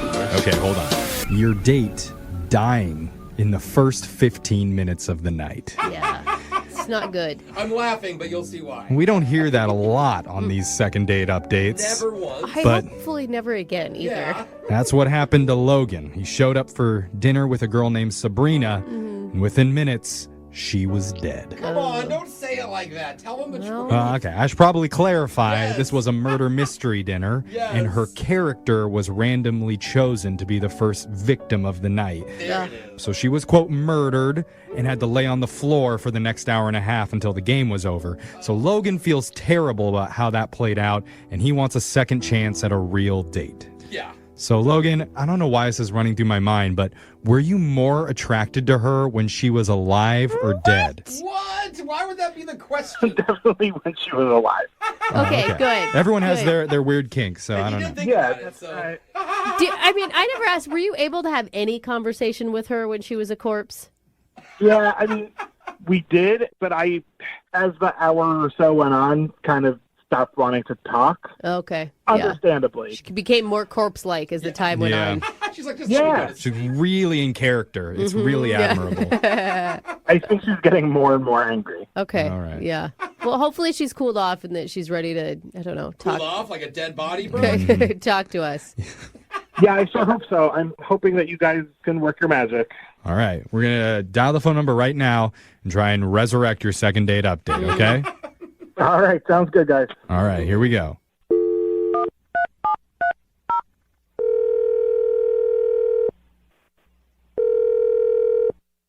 Hello? Hi, can I speak to Sabrina, please? This is she. Hi, Sabrina. My name's Young Jeffrey, and I work for the morning radio show Brooke and Jeffrey in the Morning. You have a moment to talk with me? Can you tell me, what this is about? Well, we do a segment on the show about true crime murders, and we heard that you were recently killed. Oh my gosh. Why do we let him ask the question? Is that true? Were you killed recently? Wait, what is happening? Yeah, most dead bodies we call are usually confused. I see what you're talking about now, Jeffrey. Yeah. I'm glad this dead one answered. Yeah. I'm sorry, Sabrina. Okay. What we're really doing is something called a second date update. That's where if you go out with someone and afterwards they're not calling you back, you can reach out to us and we'll call the person for you to try and figure out the reason why. Oh, okay. Mm-hmm. So to tie it back in with the killing and the murdering, you recently went out with a guy named Logan. Yes. Yeah. Yeah. Well, that's a weird answer. Yeah. We heard about the murder mystery party. Yeah. Makes sense now? Right. So Logan feels a little bit bad about how that all went down. Dude, he feels so bad that you got killed in the first 15 minutes of the party. That was terrible. Yeah, it wasn't good. It was a pretty big bummer. Yeah. If it makes you feel any better, I hear that you make a lovely corpse. But that's like an insult, I think. It's not, though, because for real, your patience to lay there and just continue to play along for an hour and a half, I applaud. Well, I didn't want to screw up their game, so I was just following the rules, going by the packet. That's nice of you. Yeah. But it did screw up your date a little bit. Yeah. It was a little weird. But why didn't you want to hang out with him after the game was over? I mean, I realize that you may have been a little angry laying on the floor for an hour and a half, but... It just didn't feel like it was gonna work out. See, I kind of... I have some good information, but I know that I was meant to die at that party. They didn't want me to hang out with Logan. No one wanted me. Someone didn't want me to get to know him. What? You're saying that someone killed you on purpose? Yeah. Why? Logan said that it was chosen at random. I mean, sure, but no, it wasn't. I feel like we have our own personal murder mystery now. The mystery Who did deepens. it? Who really killed her? Oh. Or who killed her chances? Why do you think that? So, I don't know how much y'all know, but I had some friends at the party already. And so at the end of the night, I talked to them and to see what was up. And Logan, he was in this long-term relationship for a while, and his ex did not want me there when she found out I was coming with him. And he wasn't there, but she got the host to kill me off. Oh, my God. What? She put a fake hit on you. Yeah, pretty much. Are you sure? So his ex-girlfriend told the host to kill you off early to ruin his date.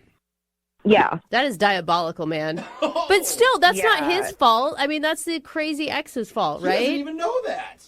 Yeah, but still, that's pretty crazy to do that to your exes, someone that they're just hanging out with. You're just going to put me on ice for an hour and a half. I don't know. It's another level of petty that I am not prepared to deal with. Well, Man, I'm wondering how Logan feels. I'm sure he didn't know any of this. Oh, he's going to be pissed. Because, Sabrina, we didn't tell you, but Logan's been on the other line listening, and he wants to talk to you. Are you serious? Uh-huh. Yeah. Logan? God, I had no idea that she did that. I am so sorry. Yeah, I mean, but she did, and it really wasn't cool. I'm just letting you know. And I agree with you. That was not cool. She is not happy that I broke up with her. I'm the one who ended the relationship. She is trying to get back at me. I'm so sorry. I mean, you're saying get back at you, but I think she still wants to get with you. Yeah. Uh-huh. Sounds like that. She can think whatever she wants. It is not happening. So you're for sure over her, Logan? Oh, my God, yes. Yeah. This is just one of many things in a long list of reasons why we are not together. And I was hoping to, meet somebody who is a good person and doesn't try to ruin people's lives. I mean, that makes me nervous. What else is she capable of? I mean, you probably don't know this, but she found my Instagram and she liked all of my photos on it. That's another level of unhinged. Wow. Maybe you take really good Instagram photos, though, and she's just a fan. Oh, my God. I'm actually more freaked out about the Instagram likes than I am about her killing you at a party. Isn't that weird? I thought that was innocent, but finding her personal pages? Yeah. Oh, man. And it's pretty sadistic. Yeah. I mean, I don't know what to say to that. You're right. She is not well, but she's not going to, actually try to kill you. Okay, well, you say that, but she's literally already killed me. Fair point. Oh, man. I mean, the only thing is Logan actually sounds like a really nice guy. And, people have some crazy exes. I mean, if anything, it proves that he's very lovable. Does it? I don't know. I think so. I agree. I agree with that, His ex Brooke. really likes him. I'm sketchy. I mean, yeah, if his ex is willing to go through this much of a project just to, sabotage him, it must mean that he's really, really great. Yeah, I guess I never thought of that. Well, with that in mind, I would love to send you guys out on another date. We'll pay for it. I mean, if you don't say yes, then his ex is probably just going to wear your skin and go out with him anyway, so... The ex is a bit of a turnoff, but I know he didn't know anything that she was doing, and I know that he feels really bad about it. He was clueless. So wait, what? What's your answer? Okay, so is that a yes or a no? I mean, as long as I am not coming back to my apartment with a dagger in the door with a note saying, "Don't date Logan." But maybe we should give it another chance. Yeah. All right. Okay. Congratulations, Logan. You got a second date. Thank you, guys. Sabrina, thank you so much for agreeing to that. Yeah, sure, Logan. Let's just make sure that wherever we go next, it's safe. Yeah, bodyguard. No Yeah, problem. that's not a bad idea. Maybe hire one. Yeah, it'll be safe. We can go to my house and do the one-on-one murder mystery. Oh my God. Is that pretty easy to figure out who the killer is if there's only two of you? Well, I think it sounds good. There's going to be a stabbing going on a little later. Oh, all right. Lucky you, Sabrina. Moving 92.5. A lot of times after a second date update, we'll send out emails asking couples if they have any news on their situation. Yeah, for sure. But this time, they reached out to us. Oh, they did? Saying they had an update that they wanted to share. So they're back again. Sabrina and Logan. Welcome back, you guys. Wow. Hi. Hey, guys. People don't want to come back. I know. that. I mean, that has to mean something positive is happening in your life, right? Yeah, absolutely. So what's happened since we spoke to you? Did you guys go out again? Yeah, we did. We gave it another shot. We went out again, but we had a issue trying to go on our first date. Why? What do you mean? So we were driving to a restaurant, and his ex-girlfriend was essentially tailing us, following us. No way. Crazy. She turned into a legit stalker?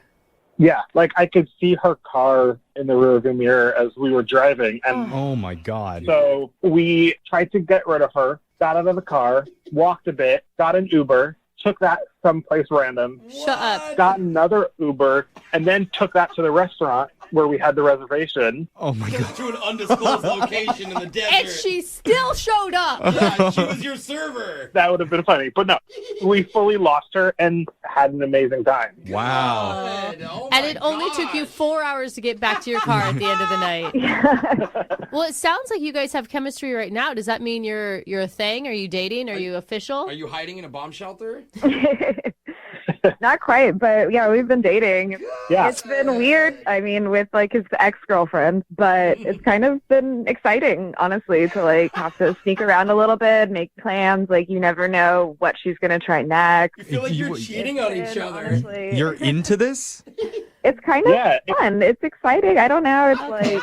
Yeah.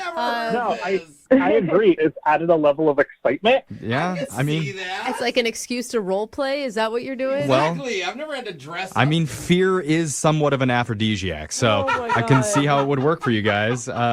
Congratulations, I guess. Yeah, I hope you guys invite her to the wedding and have to dodge her somehow Yeah. then too. We'll be careful. Okay. Well, thanks for the update, you guys. Keep letting us know. If we don't hear from you in the next few weeks, we're going to get worried. For real. Are you single and feeling out of the loop? Put away that mouse and get out of the house. Join In the Loop, Seattle's brand new activities club just for singles. Go to intheloopsingles.com today. Moving 92.5. Brooke and Jubal's second date update. You know, if second date updates have taught us anything, it's this. Sometimes in life, it's okay to settle. You know? I don't think that's what You I've don't need learned to at try all. hard to find the right fit for you. Sometimes you find someone that's just okay enough, and then you stick with them, because if you lose that person, you're like, everybody else out there is a maniac and probably going to kill me. So I should have stuck with that guy a little while ago, or that girl a little while ago, who was just decent. Nothing real special about them, but at least I didn't fear for my life when I was around them. And that's what Liz wants to do today. She wants to get in contact with Mr. Just Right Enough. Oh, Mr. Mediocre. Who she actually went out on a date with about 3 months ago, but now she wants to reconnect with this guy. Hey, Liz, how are you? Hey, I'm good. How are you guys? Good. So you want to reconnect with the dude who you went out with 3 months ago? Yes, I do. Why? Because he was really nice, actually, you know? I mean, he was a little boring, but he was nice. Like, you could tell he's a good guy. Did you, like, not call him back at all the first time around? No. So Frank called me up, and he was like, hey, I had a really great time. Like, I'd love to take you out again. And, I was honest about it. I didn't want to lie to him, and I was just like, look, I think you're really nice, but I don't think as, like, a romantic relationship, like, I just don't think that we're the right fit for each other, but hopefully we can be friends one day.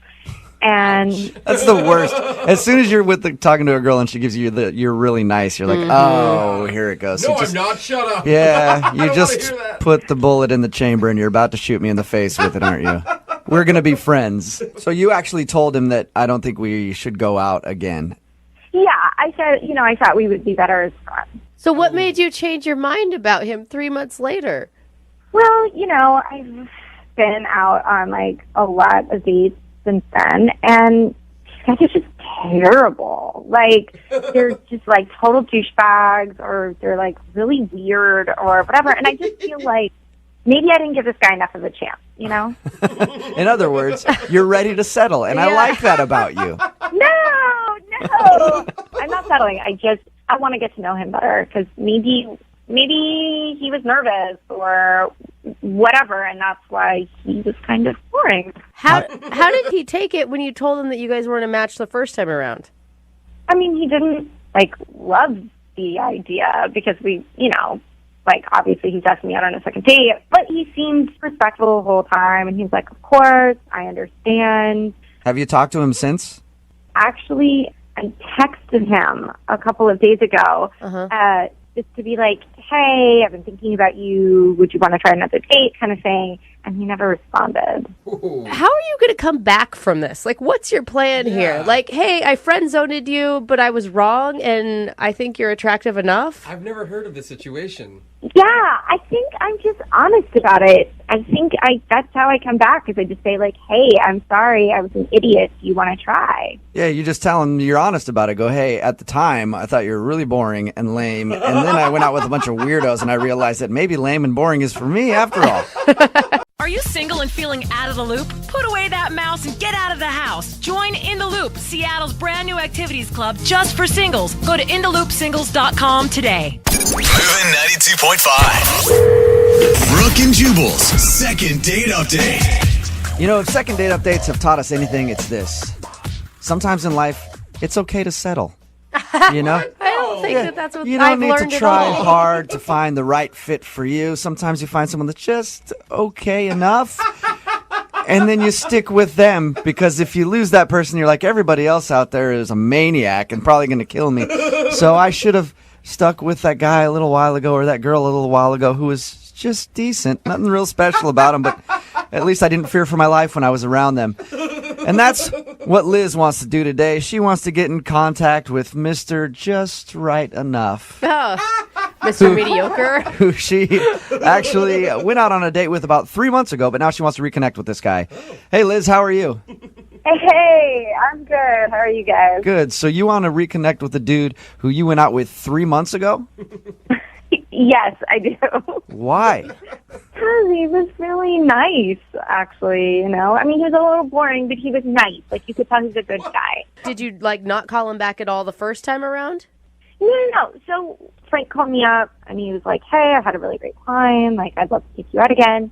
And, I was honest about it. I didn't want to lie to him, and I was just like, look, I think you're really nice, but I don't think as, like, a romantic relationship, like, I just don't think that we're the right fit for each other, but hopefully we can be friends one day.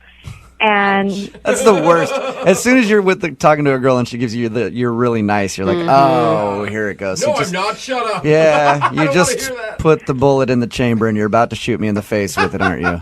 We're going to be friends. So you actually told him that I don't think we should go out again. Yeah, I said, I thought we would be better as friends.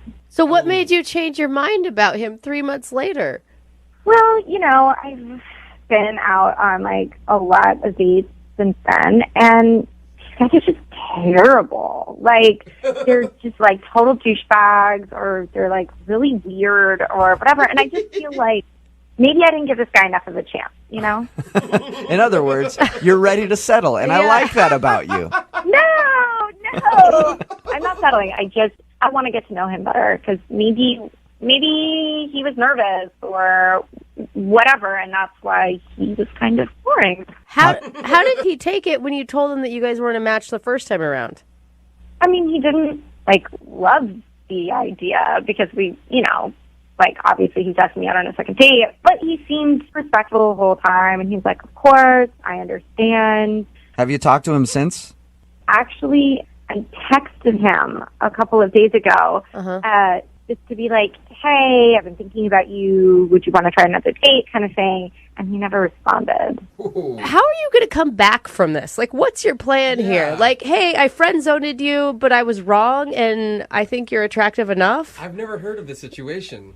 Yeah, I think I'm just honest about it. I think that's how I come back, is I just say, like, hey, I'm sorry, I was an idiot. Do you want to try? Yeah, you just tell them you're honest about it. Go, hey, at the time, I thought you were really boring and lame, and then I went out with a bunch of weirdos, and I realized that maybe lame and boring is for me after all.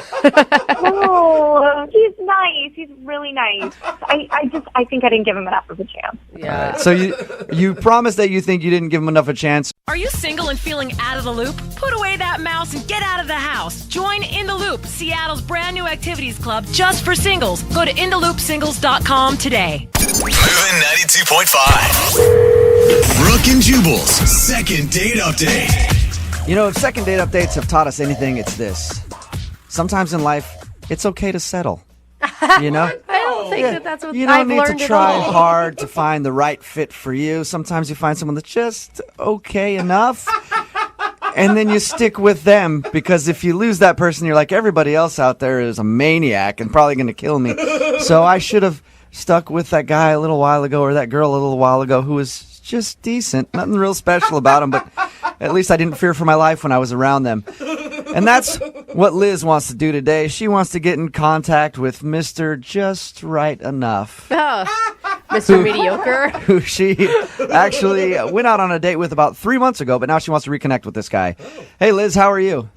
Hey, I'm good. How are you guys? Good. So you want to reconnect with the dude who you went out with 3 months ago? Yes, I do.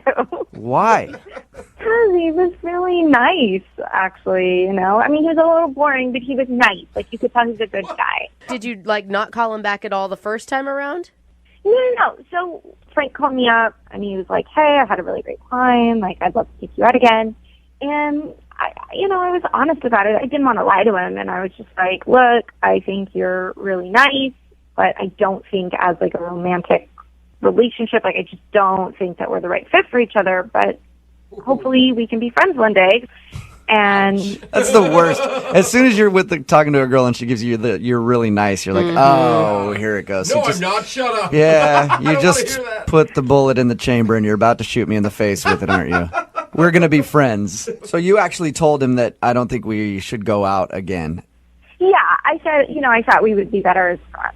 So what made you change your mind about him 3 months later? Well, I've been out on, a lot of dates since then, and these guys are just terrible. They're just, total douchebags, or they're, really weird, or whatever, and I just feel like maybe I didn't give this guy enough of a chance, In other words, you're ready to settle, and I like that about you. No, I'm not settling. I want to get to know him better, because maybe he was nervous or whatever, and that's why he was kind of boring. How did he take it when you told him that you guys weren't a match the first time around? I mean, he didn't love the idea, because we, obviously he's asking me out on a second date, but he seemed respectful the whole time, and he's like, of course, I understand. Have you talked to him since? Actually, I texted him a couple of days ago, just to be like, hey, I've been thinking about you. Would you want to try another date, kind of thing? And he never responded. How are you going to come back from this? What's your plan here? Hey, I friend-zoned you, but I was wrong, and I think you're attractive enough? I've never heard of this situation. Yeah, I think I'm just honest about it. I think that's how I come back, is I just say, hey, I'm sorry, I was an idiot. Do you want to try? Yeah, you just tell him you're honest about it. Go, hey, at the time, I thought you were really boring and lame, and then I went out with a bunch of weirdos, and I realized that maybe lame and boring is for me after all. Oh, he's nice. He's really nice. I think I didn't give him enough of a chance. Yeah. So you promise that you think you didn't give him enough of a chance, or it's just you've had so many bad experiences dating that now you're like, okay, I'll give it another shot with him. It's kind of the same thing, right? I guess it sort of is, yeah. It is. Do you think this guy's relationship material for you? I think it's possible. I have no idea, because I was so caught up in the fact that he was boring. I was like, forget it. This guy's getting rave reviews right now. Yeah, I couldn't hear anything he said because we were just talking forever. We call, he's going to be like, hi. Yeah, hey. So did he never responded to you when you texted him and were like, let's go out again. Let's give it another shot. No. I know this is a long shot, but I just want to think maybe he'll give me a chance at a second date. Okay, what was his name again? Frank. Okay, cool. Well, we'll play a song, come back, call boring-ass Frank. He's probably not doing much, and see if he'll go out with you again, okay? Okay. All right, hang on. Brooke and Jubal in the mornings, second date update. Call now to win a $1,000 cash crate. 1-866-MOVING-92.5. Moving 92.5. Brooke and Jubal in the mornings, second date update. All right, Liz, are you about ready to get your second date update? Yes, I am. And you know what? I think that this is going to work out really well for you. I know in about 10 years from now, you're going to be sitting down your kids, telling them all about the day that mommy settled for daddy. It's going to be a really beautiful story. It's not like that. Look, I'm just trying to see if I can get a second date. That's all. If you're just tuning in, Liz wants to call this guy named Frank. They actually went out about 3 months ago. And after their date, she blew him off and said, I think you're really swell. We could be friends, but I don't think romantically we really fit. And since then, she's gone out with a bunch of people that make him seem like a saint. So now she wants to go back and ask him on another date. If the tables were turned, Liz, would you feel okay if some guy was calling you 3 months later saying, oh, I thought you were boring, but it's good now? maybe not the best, but if I really liked him, maybe I'd be open to it. Okay, so we're hoping he really likes you. Do you want me to make sure that I put the part about you thinking that he's boring in there when I talk to him? No, I don't think so. Okay. All right, I'm going to dial the phone number right now.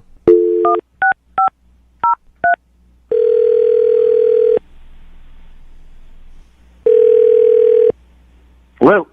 Hi, can I speak to Frank, please? Yeah, this is Frank.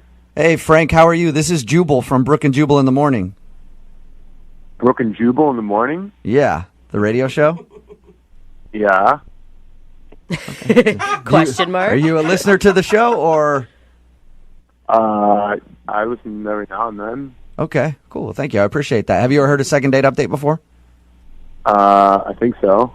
All right. Well, congratulations, Frank. Somebody wants to do a second date update with you. Okay. Her name is Liz. Liz? Yeah, and you guys actually went out on a date about 3 months ago. Oh, my God. Yeah, she says she texted you a few days ago to see if you were interested in going out again, but hasn't heard anything back. So now she asked me to get you on the phone and find out if there's a reason. Moving 92.5. Brooke and Jubal's second date update. Today's second date update could go very well or very poorly. Why this one? Because the dude that emailed us explained the date as the date of his life. Oh, no. Wow. Yeah. Oh, gosh. His name's Trevor. Trevor, what's up?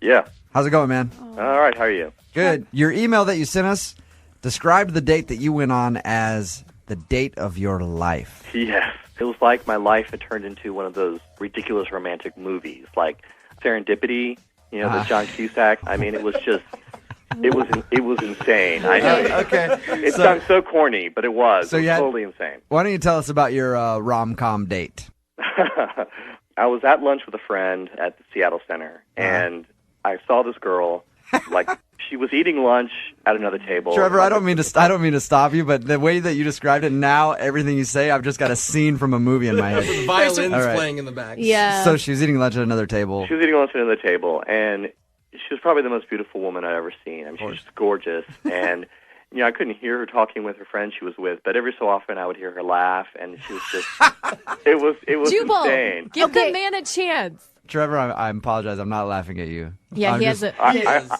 I understand because I feel a bit ridiculous, but it happened. You asked her out. I just decided, you know, what the heck. I went over and excused myself and said, didn't want to interrupt, but you are literally the most beautiful girl I've ever seen in my life. It's and kinda cute. I would love it if you would go out on a date with me. It's kind of cute. And she said yes. Well, she kind of laughed, and she said she was flattered, but she was only in town for a few days. Okay. And I said, that doesn't matter. Let me take you for a night on the town and show you what Seattle's all about. All right. So we set up a date for the next night, and you know, we just went down to the Pike Place Market. The place was all lit up at night, and we we had these little French pastries that are like covered in like powdered sugar. Oh, those are so good at the market. So of course I get it like all over my face, and she just laughs and she wipes it off my face. Dude, couldn't have been more adorable. I mean, come on, Right there was that's a scene from a montage in a movie, man. I'm going to start writing this up, and we're going to make royalties off this story. All right. So how did the date end? We ended just at a park, and you know, I was just feeling. And it was a clear night that night, so the stars are out, and I start getting a little corny, and I had this little Stars now? You continue. I try to carve our initials in a tree, which is a total failure at, but because my pen knife is like worthless.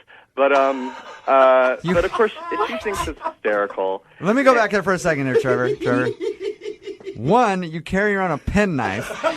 Two, you try to carve your initials in a tree on a first date.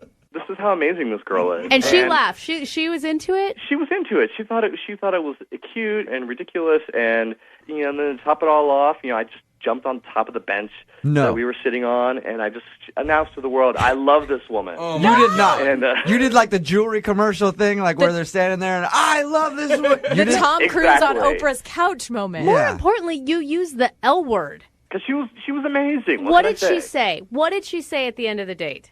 She said she had a great time, and kissed me goodnight, and then she went home. Vanished into the dark. I still feel like you're screwing with us, dude. No, I swear. It was the most ridiculous date of my life. And Okay. I sent her a message the next morning, and I called and left her a message, and she's not calling me back. Where does she And live?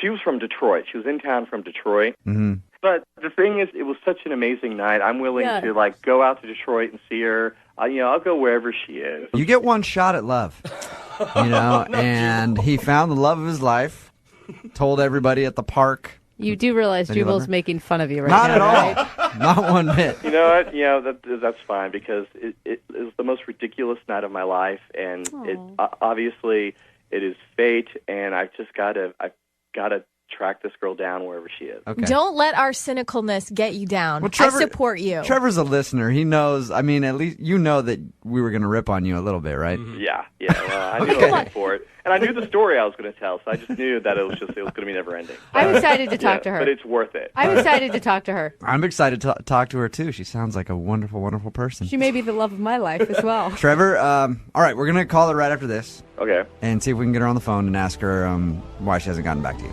All right. Moving 92.5. Brooke and Jubal in the mornings. Second date update. Okay, if you didn't hear the first part of the second date update, I'm not going to go into nearly as much detail as Trevor did about his date. But Trevor met a girl named Alexandra who's from Detroit, actually. Showed her around Seattle. A couple of the highlights. Took her to a park. Tried to carve their initials on a tree. Ended up jumping up on a bench in the park and exclaiming that he loved her after they kissed. Basically like a romantic comedy. Not even a romantic comedy, just a romance novel. Yeah. Would that be an okay description, Trevor? Yeah, I'd say so. No, Trevor, she's from Detroit, so you're totally willing to make a long-distance thing work. Absolutely. We're going to call her right now, get her on the phone, see if we can get an answer why she's not calling you back. And you can jump in whenever you want to talk to her. Okay.